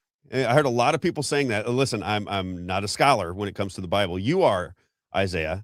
Is that how do you view that? Is it because a lot of people just it's Trump. We accept pretty much everything that Trump does. It's really not that big of a deal. And for me, I'm not going to lose sleep over it, but I am curious about what the intent was. Yeah. When he put I it think out. that God looks at the heart. So if he truly had the intention of, I am an American Red Cross worker, and that's what he's just that oblivious, then it would not be considered blasphemy in God's eyes. But gotcha. If he's creating an image to say, I'm Jesus, I'm the Messiah, I'm going to change the world, we're going to build the 3rd temple, right?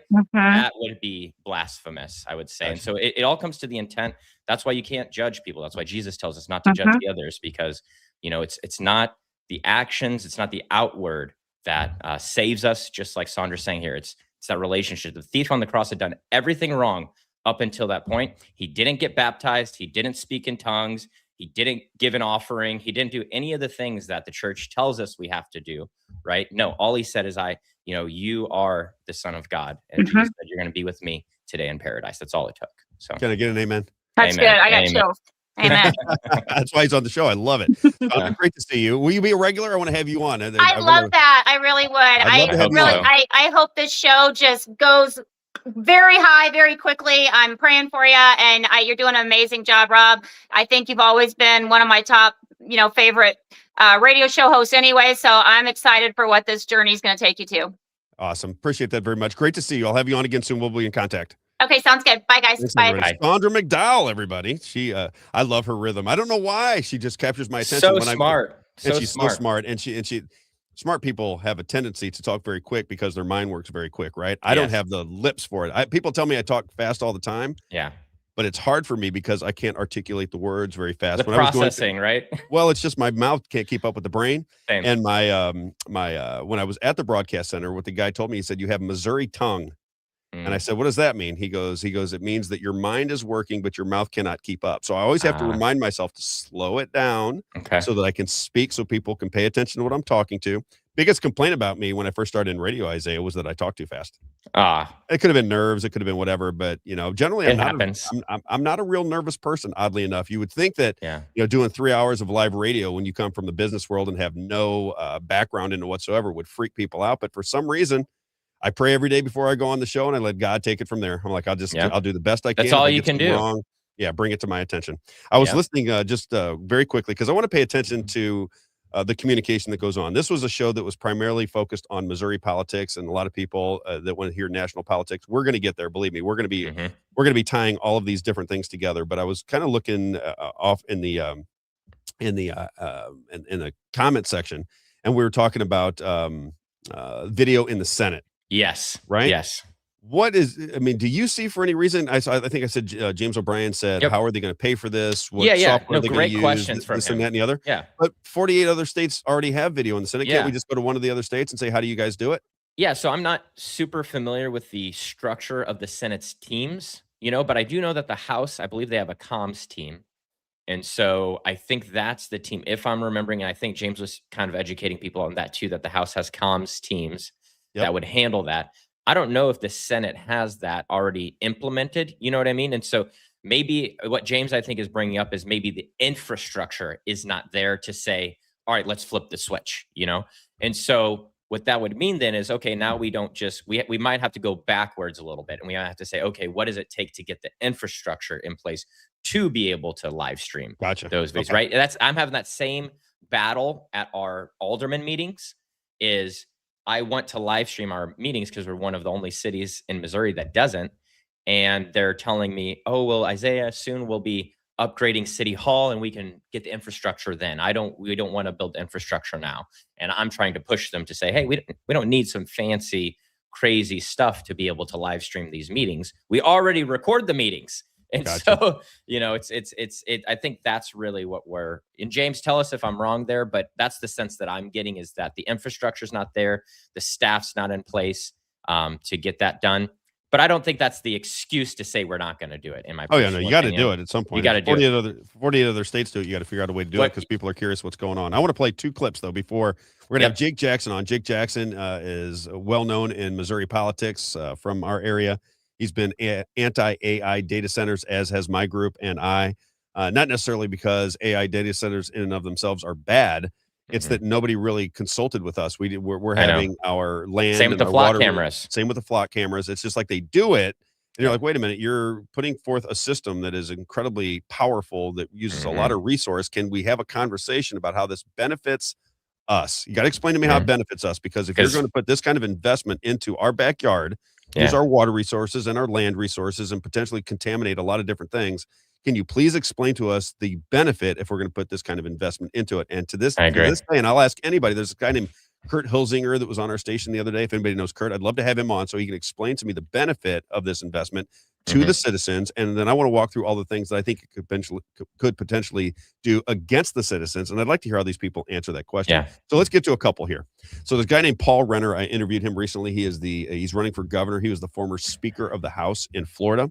I want to play clip number 11, if you don't mind. Then we're going to get to AI data centers, because Jake Jackson was at the committee meeting in St. Charles yesterday about AI data centers. So we're going to bring him here just to find out what went down last night. But I want to just give people a sense of what I'm learning about this AI data center infrastructure. Again, Paul Renner was on. They reached out to me because they wanted to get on the show. Paul Renner and Vandersteel just put out an X post where she is backing Paul Renner. I really liked him on the show. I thought he said all of the right things. But then I went to his people and I said, hey, there's a big controversy going on in Central Florida about this big AI data center. Can you give me a statement? Can you come on and do an interview? choose whatever you want, but explain to me what's going on with these AI data centers. And it's been 10 days and I haven't heard a word back other than they're going to get with me. Yeah. So when they wanted me, I made it myself available very quickly. And now that they want to answer a question that I don't think the Republican Isn't it Party funny wants how to that answer. it works just like that, right? And now we can't. I just want a statement. Is he for him? Is he against? Just tell me what's going on. And we haven't heard anything yet. Here's what's going on in the state of Florida, in Central Florida, right around the Orlando area. Clip number 11. Stumbled upon this AI data center that they're trying to build in Fort Meade, Florida. It's Fort Meade, Florida is a small town, 5,300 people. I grew up in a town of 6,000, so I understand just how small it is. Everyone knows each other, essentially.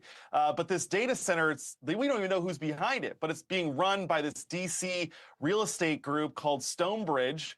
And they're trying to build, Steve, I'm not exaggerating, I'm not lying. This is a 4.4 million square foot data center right in the heart of rural Florida in Fort Meade. The city council right now is going to be voting to rezone the agricultural land to industrial to allow this data center. It's a nightmare, Steve. This data center, they estimate, will take up to 1 gigawatts of energy. To put that in perspective, nuclear power plants, that's how much they generate, each of them. The bigger ones generate 1.3 gigawatts. This is going to drive up energy costs. It's going to drive up water costs. It's going to drive down the value of the land, especially by the people closest to it, and we have to stop it. We have to stop this all over the country. Steve, the ultimate fight, you put it exactly right. This is about the future of humanity. We're being promised that AI is going to usher in a new age of prosperity, when the reality is it sounds more and more that AI is going to be using us to make AI more. People get the idea, right? Yeah. So what I have found out since I started talking about AI data centers is this is everybody around the country. They are being everywhere there's AI data centers going in, the people are up against it. They're rising up against it. We saw what happened in Festus right here in Missouri, where they were there until 4 o'clock in the morning and they voted out everybody who voted for these AI data centers. But I guess the damage is done. But nonetheless, this is happening all over our country. And again, I just asked the Republican Party, can we have a conversation? Would you guys mind? I'm talking about the real leaders of the Republican Party in the state of Missouri. Do you mind having a conversation with the people of Missouri so we can understand the investment? We can really ask questions. We can see whether you guys get it right or get it wrong. Because when your people are telling you they don't want it, you don't have the right to override the interests of the people. You haven't explained it. You haven't sold it. You haven't told us why it's good for us. And yet you continue to move forward no matter what anybody says or does. And it's just, it's maddening that you feel like you have no say in what your government is doing. So that is Florida. Now let's move over to Ohio. This is a little bit long. We'll take just a little bit of a break as we go through this. Just Isaiah and I will. This is a bit 4 minutes long. This is a guy that stood up and he was talking about the AI data centers. He had a background in the energy. He had a background in technology, and he is speaking, and you'll see it on video, in an Ohio city council meeting against AI data centers and what the problems are with the AI data centers. Clip number 8. So, Mr. Hollingsworth, I know that you had your hand up to talk.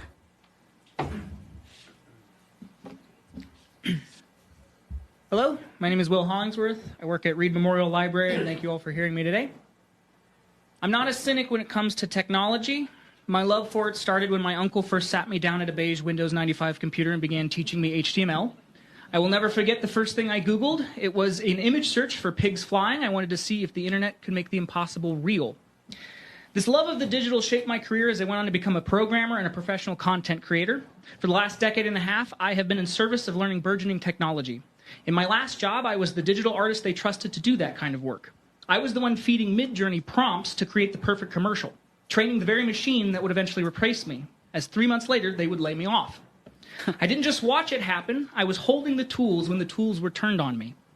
I want to stress, I don't stand here as an enemy of progress. The thing is, when I look at the data center proposal, I don't see progress. I see a gamble where the big tech companies get the gold while Portage County foots the bill. Now, I know there are good faith arguments for this project. There are people in our community, informed, honest people, who will tell you that the modern data centers use what's called a closed-loop system. They say the water is filled once and recycled forever.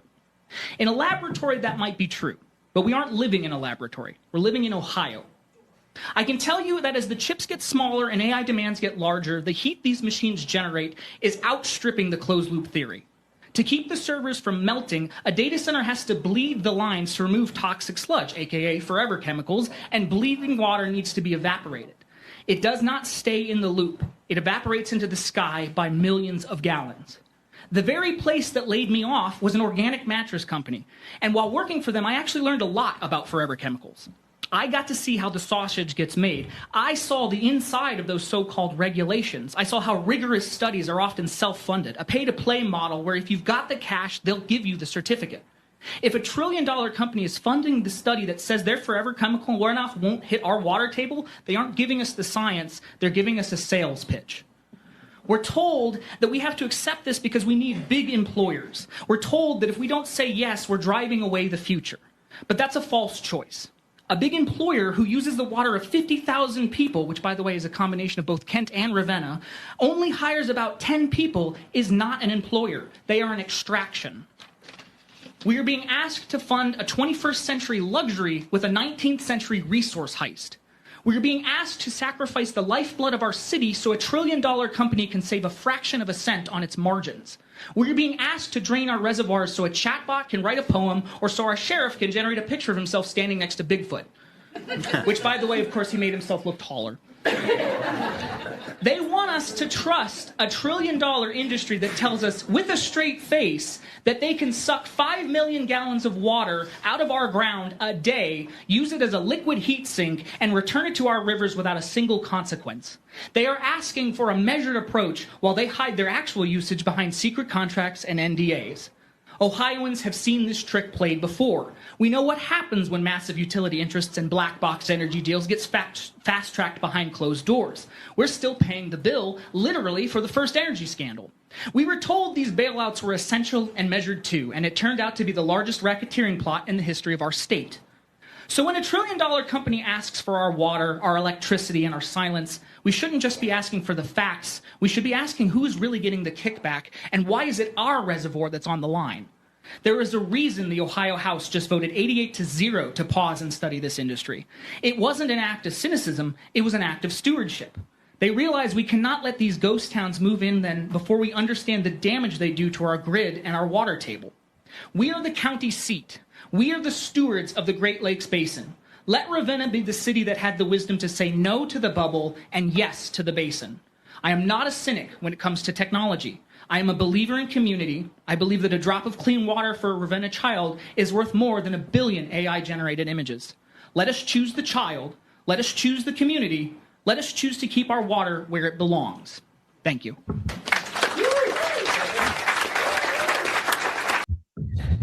Pretty good, right? Wow. Very good. I got you turned up a little bit. Remember, what am I supposed to do? Like and share? Yeah, like, share, comment. This show will be watched later, apparently. I think that's how this is going to play out. So like and share wherever you're at. Again, I just want to remind people what we're trying to get accomplished here. We're a little bit different in as much as we want to have results. We do not want to be one of these broadcasters that just talks over and over for 20, 30 years and never has any action taken that benefits people. We are an advocacy group that are going to give you information that you can act upon. We're going to have conversations with anybody that wants to have it. And we're going to organize events in the state of Missouri. Ultimately, we're going to franchise those events. You have to understand where I'm coming from here. We're going to make People's Lobby, and again, for everybody listening, the title sponsor here is my own organization, and we're taking donations simply so we can grow the message. Go to peopleslobbymo.com.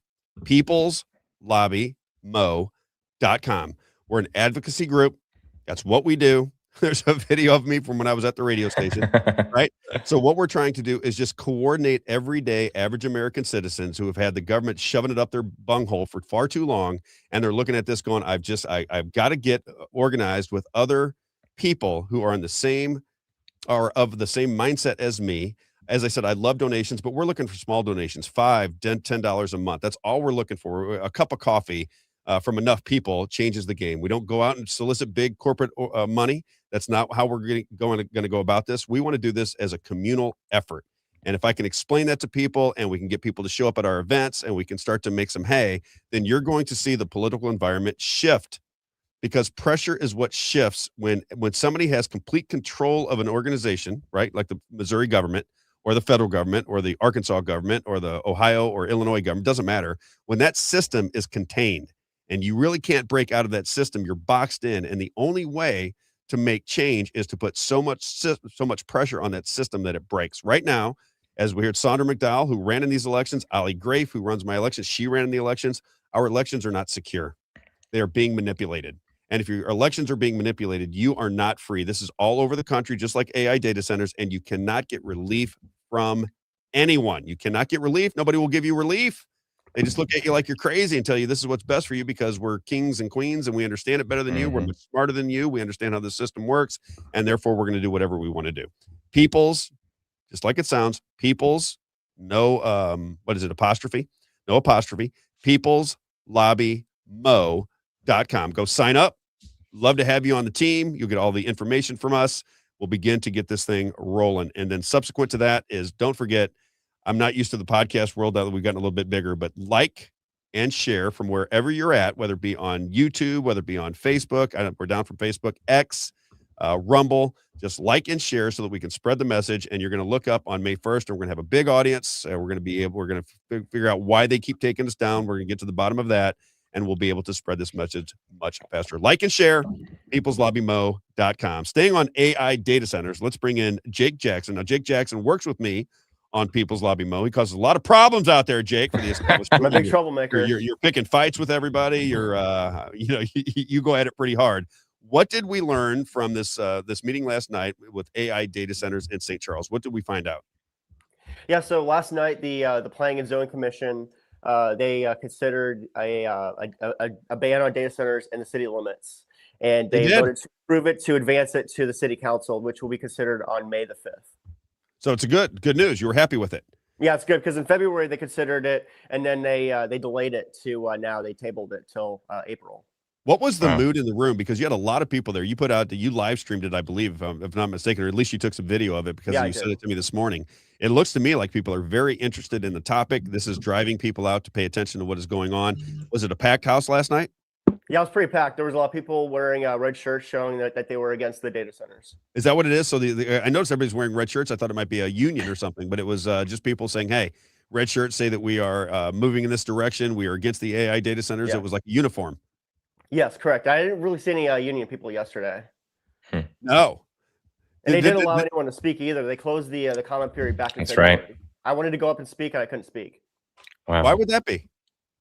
I think they just want to push it off to May for the city council so everyone can go up and speak. Mm-hmm. Is that what it is? Okay. So, yeah. So didn't the first time you went, when you spoke out against it, that's when I really started paying attention to you because I thought your speech was really fantastic that you gave to the city council. Didn't somebody threaten to kick your ass when you were out there? Didn't some union member really get up in your face and try to intimidate you away from your position? Yeah, back last August, they had it at the convention center, the St. Charles Convention Center, and there was like 1,000 people in that big room. And in the back of the room, there was a bunch of union guys just standing in a row all along the back of the room. And after it, I had someone get up in my face, and they were like, you're a racist, you're a Nazi or whatever. And he got up in my face, and I spit in my face. It was kind of nasty, but I'm not afraid. I don't care how big someone is if they're threatening me. I'm just going to stand for what's right. Exactly. That's what you got to do. You got to. Yeah. How many times does the Bible say not to fear? Isaiah? My Bible. Man, they always say 365. Yeah, I was gonna say 365. I think for as many days as the year there are is how many times it says it. You're not supposed to fear. You're supposed to march forward. I was going to ask you just while I got you, just a couple minutes with Jake Jackson. Jake, so you're working for People's Lobby Missouri. Have you caught much heat about working with this organization? What kind of feedback are you getting from the establishment? Are they kind of beginning to ignore you? Are they beginning to isolate themselves from you? How are you? What kind of response have you had for being a part of our organization? Because we're a little bit more in people's face than the others. I keep saying I don't want to make it personal necessarily, but I don't want to walk away from a fight. If people are going to push back on us and call us names and start whisper campaigns, let's get it on is the way I look at it. Yeah. So when I say in People's Lobby, I try to be respectful. When I'm more like myself, I'm speaking out. I've always been a very outspoken person. I'm very loud, and I can be, I can be very forceful about my opinions and very strong about what I believe is right. And when I'm representing People's Lobby, I try to be a little bit more respectful and try to have a conversation like you do. Right. But I've had positive feedback. Yeah, I was talking to one of our advertisers yesterday, and he said that he bought some gear, which we have to replenish the gear. I think we sold out. Yeah, you got the hat. That's great. He said that he was walking around, and we're just getting going, and I couldn't really promote it on the radio station, so it really kind of set us back a little bit as far as getting the word out. He said he was walking around with his sweatshirt on that said People's Lobby Missouri, and he said that people were recognizing him, making comment on it. I thought, really, already? That is so fantastic. We haven't even promoted it. We haven't done anything. But because I think of the public persistence, I think from People's Lobby Missouri, the not willing to back down and go, oh, now we get it. One of those kinds truly of grassroots. Truly grassroots. I mean, we're not playing games. We really want to get something done. We're not looking to make money off the political system. Have you recognized that, Jake? I mean, you're a young guy. Have you recognized how some of these so-called conservative organizations want to hold hands and skip with the Republican establishment as they try to get things done that they know they can't get done because they can raise money on not getting it done, but they can't make any money if they solve it? Yeah, 100%. Did you follow 100%. That? Yeah. Oh my you have gosh. noticed that, right? I see it all the time. I think that they just stand They're for whatever frauds. makes money. So aggravating. They don't really want to stand for what's right. Yeah, they want to play footsie with the Republican establishment. It's like the abortion issue, which I know you're very heavily invested in. I just want to explain to people from around the country, because this is happening in your state as well. But we talked about it just a little bit yesterday. If you have abortion abolished and you're the conservatives, that's right where you want to be. You have it exactly where you want to be. Abolish abortion, that's your goal. That's your goal anyway. Yeah. So now what they're going to do is they're going to come back in Missouri. So they had abortion abolished under the Republican leadership, supermajority. They could have held it if they wanted to. They just let it slip through their fingers. They just couldn't get it done. And now we have on-demand abortion in the state of Missouri. And again, it doesn't matter where you come on that fight. I'm not making the argument for or against abortion in this particular commentary. I'm just telling you how the system works. So the Republicans let it slip through their hands. They go from abortion being abolished in the state of Missouri under supermajority of Republicans, right? And now you have abortion on demand all the way up through high school, I believe, is the way the law is stated now, right? So you can have an abortion until your kid is like 18 years old. It is unbelievable how liberal the abortion policies are. So now the Republican groups come back out and they go, we need A3. We want A3. Now, A3 is a ban on abortion. It has some effect on the transgender ideology for young people. But they are going to say that if you have any fetal anomalies or if you have rape or incest, that you'll be able to have an abortion. But what they don't tell you, and they don't really make public, is that if you claim rape, you don't have to make you don't have to go to the police. It'd be like, it's like a loophole. Somebody gets pregnant. Yeah, somebody gets pregnant, 18 years old, because they went out to a bar and met some guy and they got pregnant. They go, I got raped. They go, oh, you got raped. Okay, Planned Parenthood. Let's go get this abortion. I don't think it's going to mean a hill of beans to anything as it applies to abortion, because young people who believe in abortion are just going to say they're raped, no questions asked, get your abortion. But that is now the philosophy of these groups within the state of Missouri. And God love them. I love a lot of them. We're friends with them, Jake. I'm sure you're friends with many people on the A3 side, as am I. But I just say, aren't you a little bit frustrated with the Republican Party? If you don't like abortion and you had it abolished and you had a supermajority, doesn't it just cross your mind every now and again that there might be a little bit of shenanigans going on? Am I wrong to think that, Jake? Yeah, it's incredibly frustrating because we don't agree how to go forward with taking back, saving lives in Missouri. And unfortunately, the new A3 crowd, they're just like, we have to do it this way because society, they're just for abortion. And we have to load up all these exceptions because that's all they'll accept. They won't accept full abolition. That's their argument. I don't agree with that. Yeah, that's their argument. That's been their argument from the get-go. The problem is that there's a lot of conservatives, pro-lifers that are opposing this now. So how are you going to get people on board? Yeah, it's a tricky situation. Good to see you, my friend. I'll be back in town. Are you going to come out to Moe's Pizza with me on May 5th? Do you have an opportunity to do that? I'm going to do I'm going to do a live broadcast from there on May the 5th, and we're going to use some People's Lobby money to buy free lunches for everybody. But I'd love to see our team out there. Awesome. You got it. Enjoy the day, brother. Jake Jackson, everybody. People's Lobby. See you, Jake. See you, Jake. We'll be in touch soon. Okay. What else did I want to get to? Let me look at my notes here, Isaiah. I think what I was going to say before you go to your next, go ahead. Just reading some fun comments for you that I think you'll get a kick out of. People are asking, one, we got to get some People's Lobby merch on the website for people so they can buy some merch. But people are asking for Robb Carter Show merch, like we talked about yesterday. So people are still asking for that. So we'll have to see how we can get something maybe on the People's Lobby website. I think by May 1st, we'll be up and running. Everybody has to remember when they want things done very quickly. Like even the way you spread your show, right? We promoted it. And I didn't even really want to promote it last night because I just want to get all the kinks worked out, right? So we're really up until May 1st, we're trying to figure out how to make sure Facebook doesn't take us down. We're trying to figure out how to run all the graphics that we want to, which you're doing just amazing. I mean, it almost works flawlessly. It's incredible. But we're trying to work in our advertisers and how we're going to work out the advertising schemes and how to get the, when people advertise with me, I take it very personal. That's a very personal thing to me, right? Because I don't take a lot of advertisers that want to advertise with me because I don't know them. I don't know what they're up to. I don't want to get calls from people going, Rob, you said this and I disagree with this. And then I'm like, all right, I just don't need the hassle. That's why we need the community to support us. That's right. Ultimately, we're going to make plenty of income to keep really, it's really about keeping us so that we can feed our families and get the message out. That's all we're looking for the babysitter, right? We're not looking to be billionaires doing this. In fact, Isaiah said to me, I just need enough money to pay for a babysitter. I'm really not doing this for money, Rob. And I said, well, I love you very much. This works out very nice for me. But that's the total story. So if you can like and share the program, if we can get it out onto more platforms, Spotify. I used to have a big audience on Spotify with my first podcast, so I imagine that will happen very quick. Look for the logo that you have up there. That logo will be everywhere at some point. We'll do billboards in the state of Missouri to get the word out. We have all kinds of ideas that we're going to use to spread the message, but ultimately it's a community. If we like and we share, when we spread and we talk and we communicate, we can actually get some things done. Is there anybody that's complaining or anybody that's got anything negative? They said you got to put the Mickey Mouse ears on. Let me explain the Mickey Mouse ears. Can I explain the Mickey Mouse ears very quickly? Yep. So the Mickey Mouse you got to put them on. Not putting the Mickey. I'm not even a fan of what is it? Disney World. I'm not even a fan. Disney, I know. The reason they're there is we were looking for depth because we have the curtains behind us.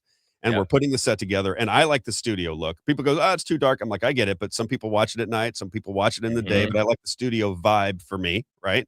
So as we're doing it, we started talking about depth. And I said, look, I'll put this etagere over here.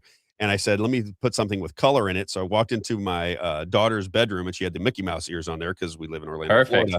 And I said, let me just put those in there. And I haven't even taken them down. And they're white. So that's what's going on with the Mickey Mouse. People are loving them. Yep. I'm surprised people notice that. It's kind of funny. I know, that's awesome. The other thing I wanted to ask you before we move on, Isaiah, I keep wanting to call you Jake. You guys remind me of each other. Is I have something blocking my thing that says we're having trouble streaming to Facebook, and it's blocking the commentary, so I can't read the comments. And then it says edit, remove, or view on Facebook, but I can't get that off of there. Oh, okay. So just click on the black on the top there. On the black. Yeah, just anywhere on the top there. It should just take the message away. Or if you there click it is. Okay.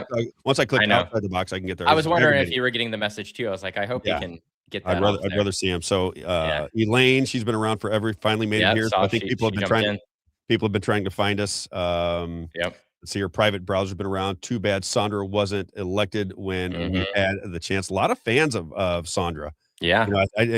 Somebody was texting me. They said, man, I love this Sandra. She's very interesting because I think she beats to her own drum.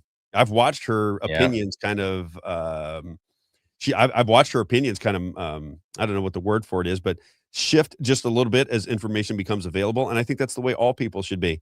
I always watch, some of these podcasters, they'll go back and they'll say, somebody will say, look what he said 8 years ago. I'm like, well, I'm not the same person I was 8 years ago either. Why would you use that as a way to destroy somebody because their opinions have changed over the course of 8 years? That's ridiculous now.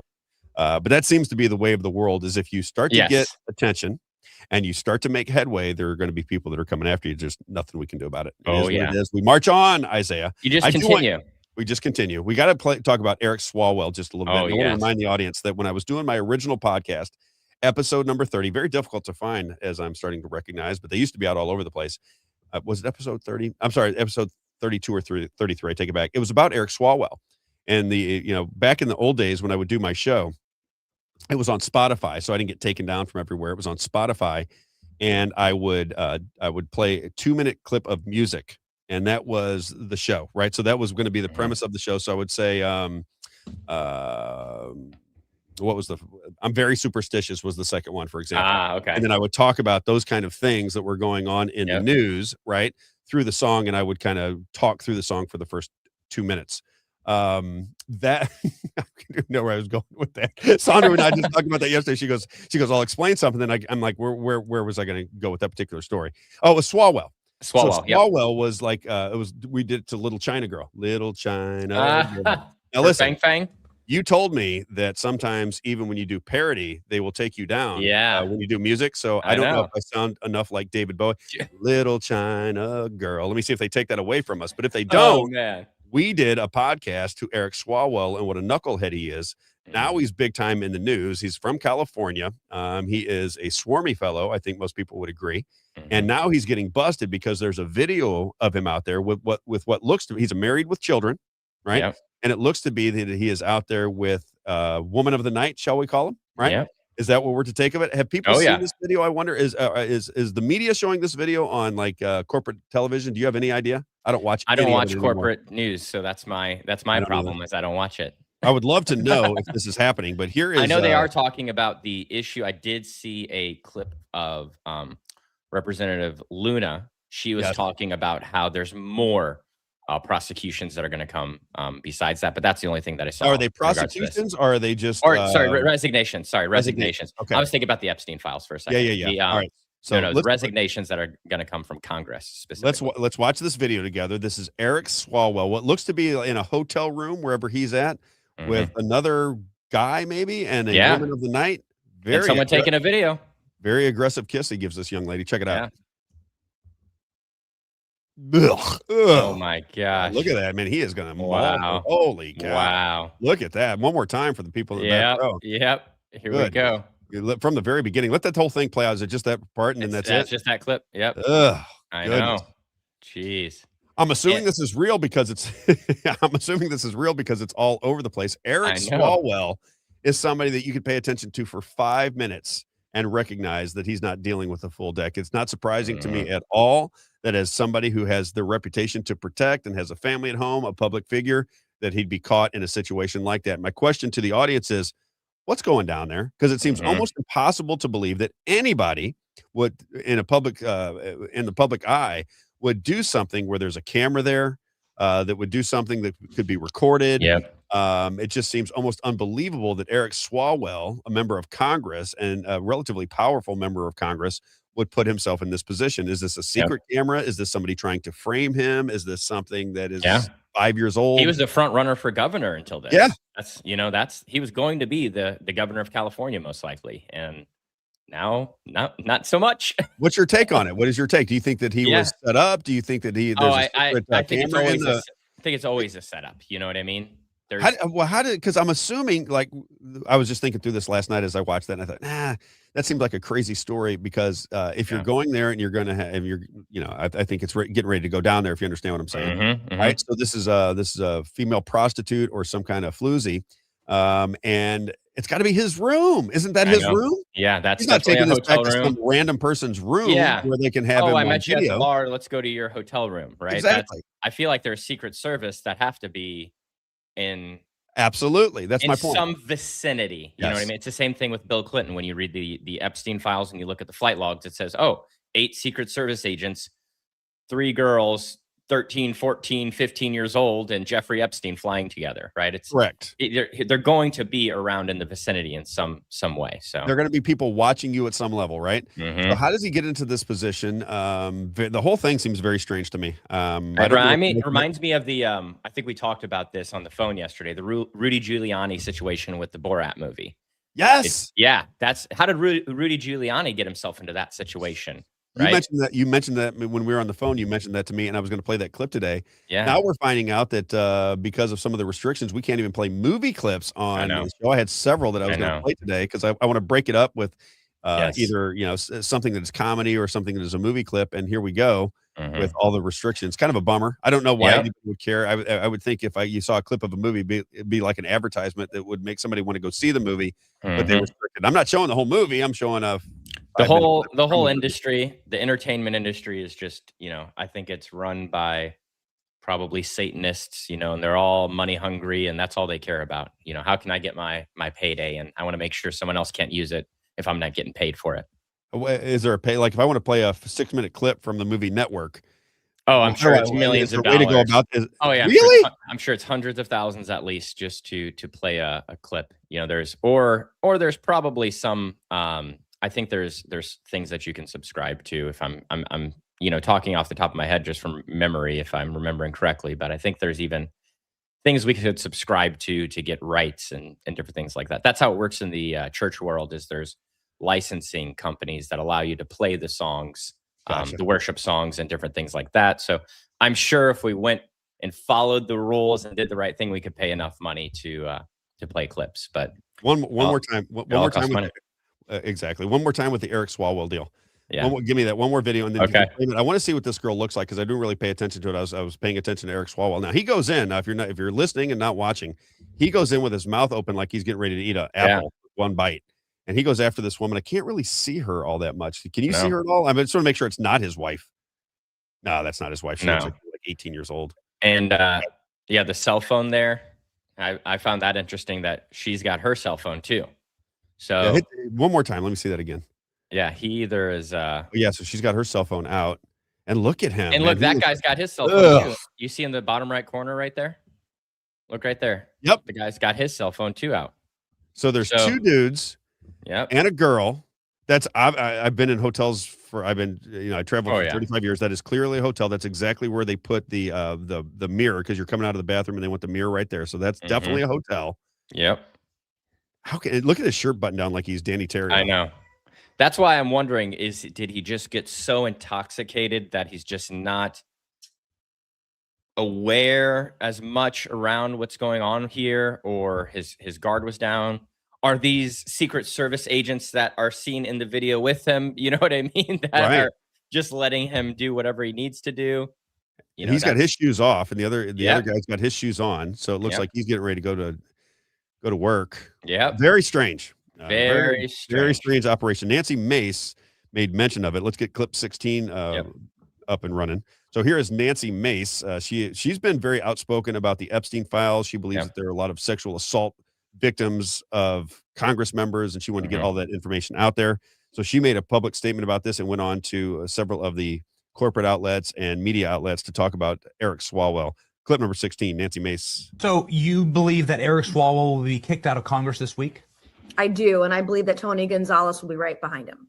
Democrats, a considerable portion, maybe like 100 Democrats would have to vote with Republicans, right, in order to do this? Yes, and I don't see any way out of this. I mean, there's no way after the videos with the alleged hooker and prostitute and porn star coming out, the stories from his former employees and staff, women coming forward. There's no way out of this. If he wants any dignity, which he doesn't deserve any, he should resign. Otherwise, we will expel him. My understanding, a deal has been made that we will do Tony Gonzalez and Swalwell this week. I'm pushing for more because we just can't get them out of Congress fast enough. And if we allow this kind of behavior to continue, both within our own ranks and within the Democrats, nothing is ever going to change. Yes. And it's not easy. This is not an easy time for Congress, but we have to show the American people we have honor, we have integrity, that they can trust us to do the right thing. Because if these people were employed in the private sector, they would have been fired a long time ago. And we just can't have people making these important decisions that are making money off of the backs of taxpayers, that are stealing money, or that are raping women. Like, we just can't have this in Congress. We're done with this. We can't have raping women in Congress. I think that should be one of the laws that they have in Congress, is you can't rape women when you're in Congress. That should be I think that should be a staple. Definitely. It's kind of like the McDonald's situation where they have to put the label on the coffee is hot. Right. Because you're selling it on. That's kind of what I think about there. It's so obvious, it's bizarre. It's so obvious, but it's like, okay, maybe we do have to put a law in. This is the new world that we're living in. What else was on my list today? Let's see here. Oh, I got to get this in. It's clip number 6. I want to talk about this, and we'll talk about this a little bit tomorrow as well. So I got quite familiar with the radio business. I was in it for a couple years or so. And I started to understand, I'm a business person. So when I get into anything, I'm like, well, how does the engine and this business work, right? I talked about it just a little bit yesterday, but what I recognize is happening within the radio business is, like all of the other businesses, they are consolidating. Money is coming in and they are buying up big portions of all media, whether it be network media on your cable channels, right? Because the cable channels then own the stations, and they consolidate, and then it contains information. Gets acquired. Right. Everything gets acquired, right? So I was looking at the radio business when I first got in it, and I'm like, well, how does this work? All right. So I'm going to bring in advertisers. Everyone in the air is going to bring in advertisers. Then you're going to have commercials. But then the cost of running a station, as Rick and Tracy tried to explain to me, is incredibly expensive. When I was at Real Talk, I said, this was an expensive operation, Rob. Yeah. And I started to understand, okay, here's the money that it costs to have a tower. Here's the cost it has. You have to have 2 or 3 or 4 producers. right? Here's all the equipment that you're going to have to put in. You're going to have to lease a building where people go to work. And I started putting this money in my head and I started calculating it. And I'm like, well, then you're going to have to bring in X amount of dollars of advertisers, which I knew at both stations didn't really work. Those numbers didn't work. So I started thinking, well, how do these operations go down? So I won't mention the stations. I'll just mention what I'm starting to recognize is the way the radio stations work is in collaboration with the parties, right? So if you're going to be in conservative talk radio and you want to be successful and you want to be free, your first instinct would be to go out and raise money from small businesses, right? That would be your first inclination. You're going, all right, I'm going to go raise money from small businesses. This is how I want it to work. And that'll keep me afloat. Well, what you start to realize, even with small businesses, is they're strapped for cash because of the situation that they're in financially, because of the market that we have going on right now. So they don't want to spend a lot of money, right? So they're kind of cash strapped, and you get them. You have people that are successful in their businesses, been around for a long time, and they want to help, and they advertise on shows and they do their thing, and we love them for.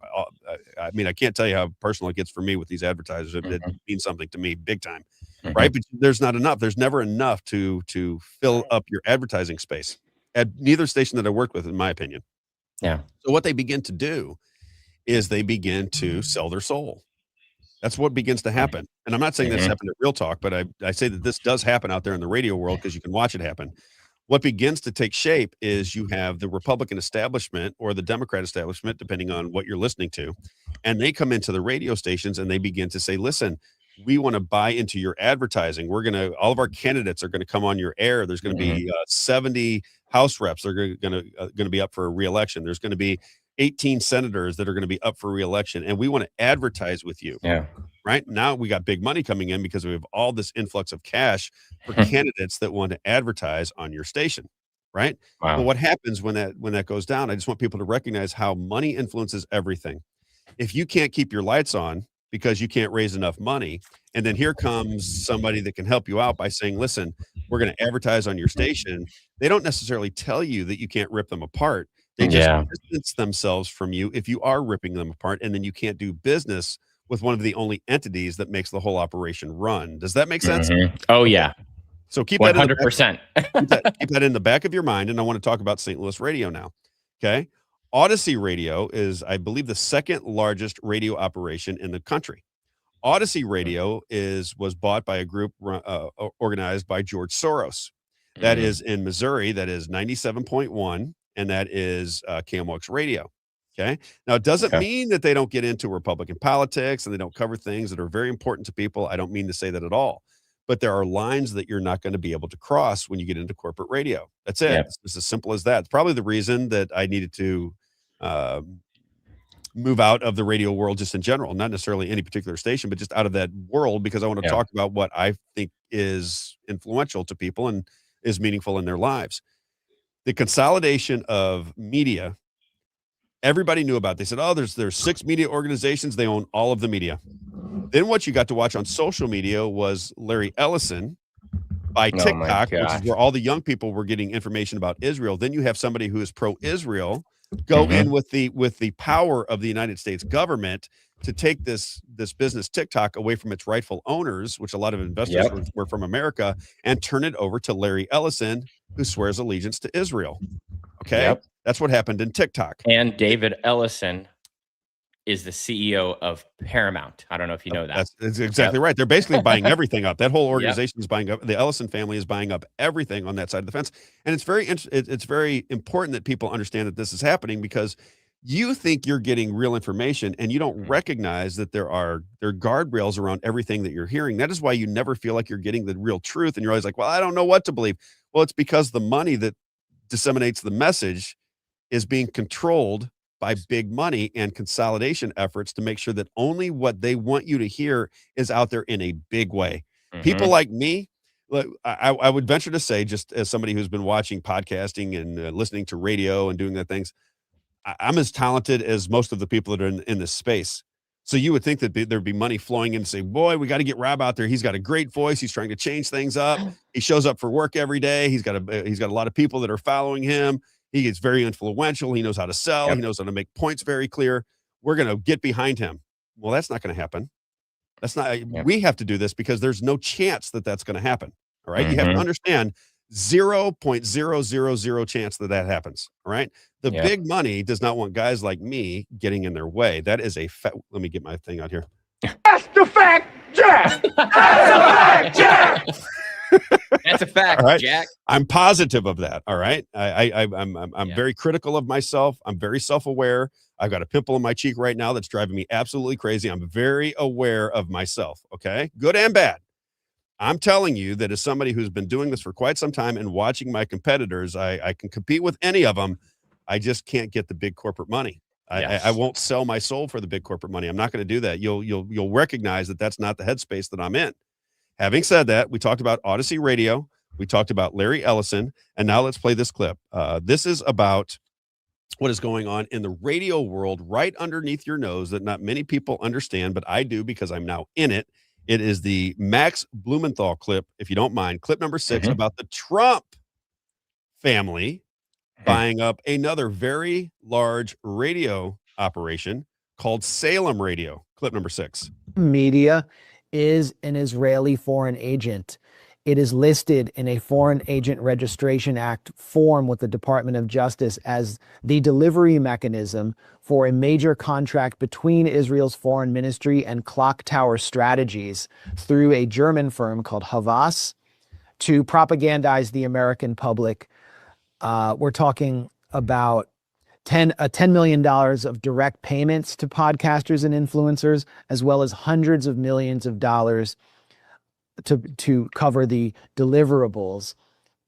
And the Salem Media Group chief strategy officer is a federally registered Israeli foreign agent named Brad Parscale, who heads Clock Tower Strategies. Laura Trump, who is Trump's daughter-in-law, and Donald Trump Jr., who is Donald Trump's daughter, now own a 30% stake in Salem Media.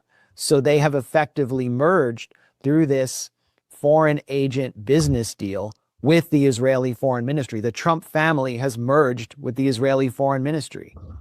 You have an Israeli foreign ministry. Wow. Pretty crazy, right? That's really crazy. Now, again, when I go out to my Trump supporters, they're going to think nothing of that because Trump can do no wrong. And I say we should be asking these questions if the Trump family is beginning to buy up radio stations, if they allowed the Soros operation to move forward with Odyssey, if somebody they're aligned with, like Larry Ellison, buys TikTok and Paramount and all these other operations, then what you're beginning to watch take shape is the further consolidation of voices that can be heard, because we're at the mercy of social media right now, right? Yep. The only person, the person that did it the best because he had the infrastructure and the money to do it was Alex Jones. And people don't recognize how Alex Jones got his business off the ground. He was being deplatformed everywhere as well. He was being destroyed everywhere that he went. All right. It's one of the reasons I've been critical of him, but he's starting to come around and he's making me a little bit more respectful of what he's doing. But he built his own infrastructure on his own website, which might be what we have to do. It might be the situation. But what he did is he said, you know what, when you're going to come see me and X, he's on X now, but I'm saying he was off of X for a long time. Oh, yeah. His website was. That's right. His business was able to stay afloat because he created his own website, and you got to buy a lot of satellites. And if you're going to have a big audience, you got to have a lot of satellites to facilitate it. Yeah. But what he did was he started Infowars.com. So if you want to watch Alex Jones, you want to watch the entirety of the show, which I don't know many podcast audiences watch the entirety of the show. They watch clips, which we're going to get into. By May 1st, we'll be the clip people, just like they are. Yeah. But they can now go to Infowars.com and they don't have to worry about their stuff being taken down because they own their own platform. We're at the mercy. If X decides that you can't talk about the media, if Facebook decides that you can't talk about Israel, if YouTube decides that you can't talk about elections, and if Rumble decides that you can't talk about the borders being open, then all of a sudden you're nowhere. We're out. We have to create our own platform. Now, I hope subsequent to what happened in the censorship era, what I hope happens is that all of these platforms remain free. I hope that at some point our legislators begin to recognize that they have to work on the side of the people. Information is not to be contained when you have a First Amendment. The idea is that these voices get out there. They are free to get their voices out there. If social media has become the public platform for people to get information, then it should be left alone. It should be left alone. It should not be monitored. And they go, well, YouTube owns this. Let me tell you something. All of these platforms are owned by the government. Don't kid yourself. Okay. Yep. It's ridiculous to think that these platforms aren't monitored and controlled by our own government. You got to watch it during the censorship era. Okay. Yes. This is how this thing works. So when you're beginning to get, you're into my show where radio people, 1,500 messages, as I said before, I had no idea that many people even knew my name, right? I just didn't know. How do you know? Right. So I started to recognize, okay, these people are in a routine. They want to listen to the Robb Carter Show at 9 o'clock in the morning. They want to hear what I have to say. They want to hear what my guests have to say. They like the way I present it. And it's a part of their morning routine. That is not the way the podcast world works. The podcast world works by, I put out a video. Many people who like it in the routine are going to listen to it from 9 to noon. But the vast majority of the world, 99% of the people that are going to watch the show are going to watch it whenever they want to watch it. Right? Breaking news out of Missouri. Just dropped the personhood bill by Mike Moon just passed the committee. Outstanding. Yep. So great I got a text about it, and someone texted us about it, and then Jake Jackson just threw it in. I saw that too, but I wasn't live quite chat. aware. Yeah. So breaking news from Missouri. That's great news. How fantastic is that? So it's out of committee, and that would be through the Senate. See, now listen, I'm going to say this. I want all of my Republican friends that I've been dealing with in the state of Missouri to recognize that when you do good, I'm going to do jumping jacks for you. I'm going to put posters up above my ceiling in my bedroom. I am going to make sure that everybody knows that you guys are doing a good job, because I do not want you to think that I'm rooting against you. Because I'm critical does not mean I'm rooting against you.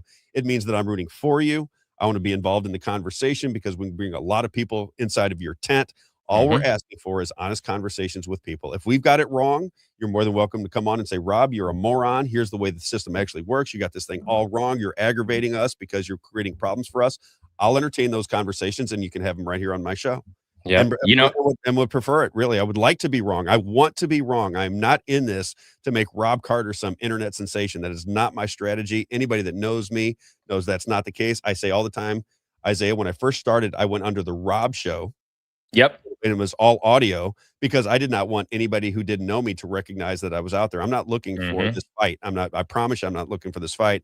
But once I got into it, and once I realized how corrupt our systems were, and I began to see what was going down with COVID and how it was affecting my family, my friends, and my business associates, I said, you know what? I'm in here. I'm in for the long haul. Now it's personal. Now it's personal. And if you want to be mad at me, and if you want to take shots at me and what have you, it's very difficult when you're a public figure, Isaiah. You're going to find that out. Oh, yeah. I'll give you an example of things that if you're not in the public eye, you don't recognize.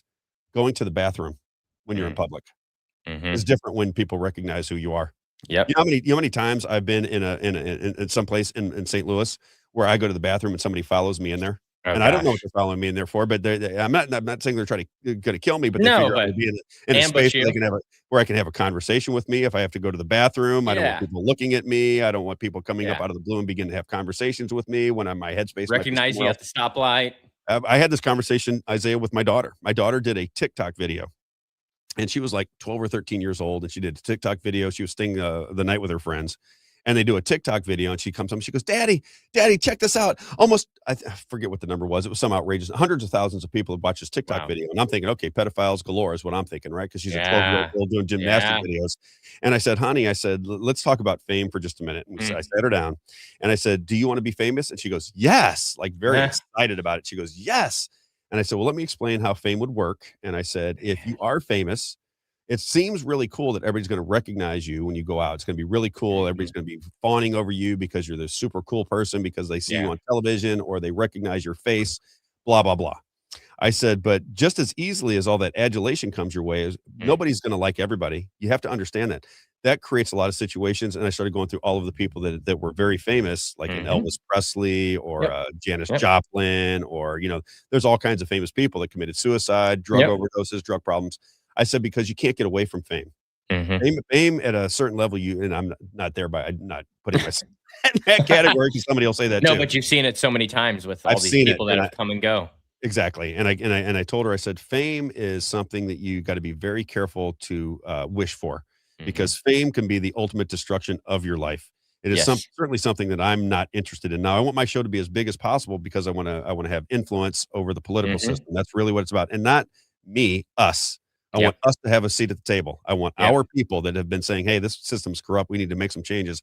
I want our voices to be recognized, and I want our voices to be heard. It's not more complicated than that. That's why I love it's called the People's Lobby. It's the People's Lobby. People's Lobby, not the Robb Carter's lobby. Not the special interest group lobby, not the foreign agent lobby, And just circling back to what you were saying about talking to, and even earlier in their show, you're like, I just want to ask questions, if senator, representative, we just want to know the answers. And I think that a lot of problems, not just politicians, but everyone in general, because you've trained salespeople as well. And that's, we both have a business background. I've trained thousands of salespeople in my life. And I always had to train every single one of them on the idea that questions are not objections. That's right. Because something in our psychology or in our culture, I don't know what it is, I can't pinpoint it, but questions feel like objections to people nowadays. I think that might have been a cultural shift at some point here, but when I even had that with my wife sometimes, it's like, well, no, babe, I'm just asking a question. It doesn't mean that I think any certain way. I'm just trying to understand. There's an insinuation with the question is what they believe. Exactly. And I keep saying there's not an insinuation. I may ask the question because I want you to, I want to give you my point of view. People, my friends with People's Lobby, they say, Rob, you got to land the plane when you're asking a question. Land the plane, land it. And I say, I get where you're coming from. Sometimes the questions are long because I really want my question to be answered. So, and I want it to be answered with them having full knowledge of my position on it, or the question that I'm really asking. Sometimes there's an explanation that goes into the question that aggravates a lot of people that are close to me. And I'm saying, but I want them to know that I've been telling the audience for a year and a half, this is the way I feel about it. It's because if they come in from a different angle and try to feel ambushed, well, my audience thinks that they're charlatans because they didn't know my point of view and they didn't have a chance to address it. That makes sense. Yeah, no, 100%. So that's the way I look at it.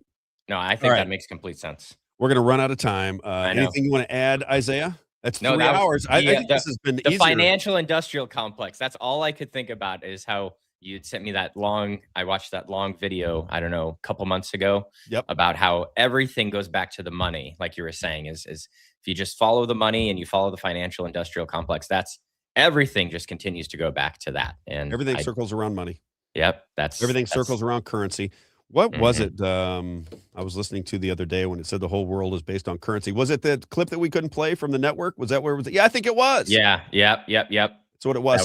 Just for the audience, before we leave today, we were going to play a clip of the movie Network where Mr. Beale, Ned Beatty is the actor who is saying that the whole world is a business. You think you have borders. You think you have nations. You think you have sovereignty. The whole world is through a business lens. And I was very young when that movie came out. I remember watching it. I had no idea what was actually going on in the world at that time. Yeah. But Mr. Beale was the television guy that went on every night and had 60 million people watching him. He was the Walter Cronkite of the era. And in that video clip, what is being explained is what I think is now pretty obvious about the world. We have resources that we need. Wherever they're at, whoever has the power is going to get them. Right? They're going to go after them. If you can live, as Donald Trump said, if we can just be America first and we can control our oil and we can control our electricity and we have the things that we need to be a productive society, then we would be self-contained. But we don't. That's why you need a global world. We need minerals from China. We need stuff from the Middle East. Globalization of resources is the way the world works. So what would naturally happen in that situation?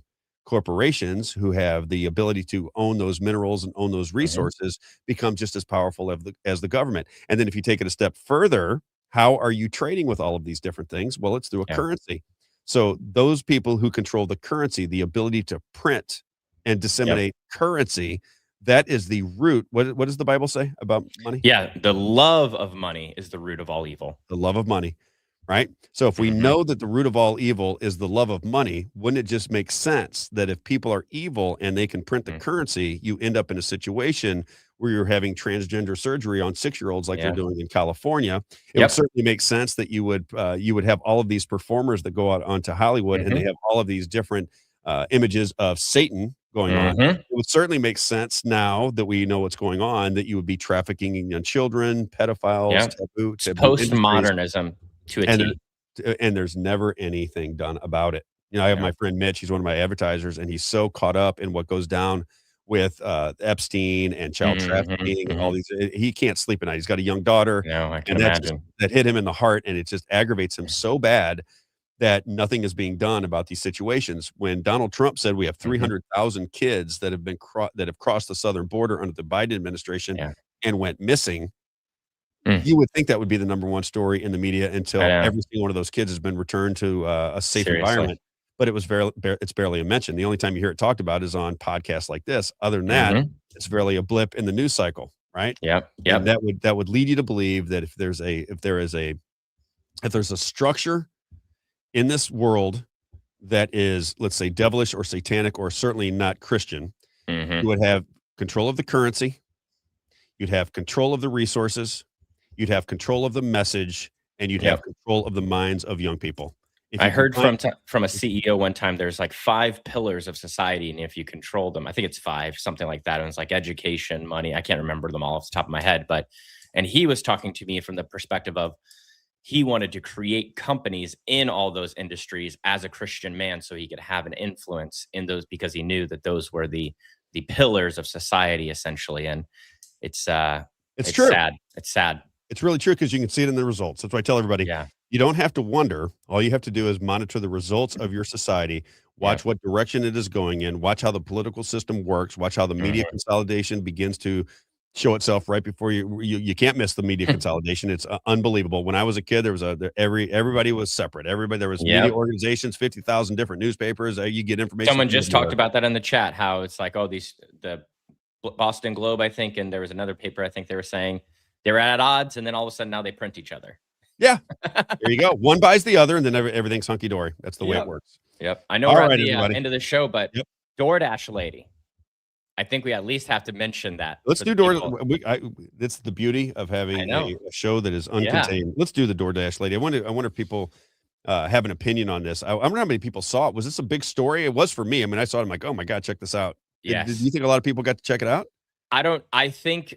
Does the audience know? It depends on the media channel you took, because I happened to see a clip from Fox News when I was scrolling, and they were interviewing her, and they were just talking about how great it was for the tax on tips. And so I think it depends. The Smith Modernization Act, right? It just depends on which propaganda channel you're paying attention to. But I thought this video, I hope this is the video you want. We might play it a little bit tomorrow. It's clip number 9 if you've got it. That's the one that I've got. Thank you for appearing today. You gave heartfelt testimony. If you can, and you don't know what you don't know, but from your perspective, what do you think this bill is ultimately going to mean for you and the savings that you're going to have? Well, again, I believe that, it's going to free up some stuff for me. It means that I'm going to be able to stay more connected with my family in Missouri.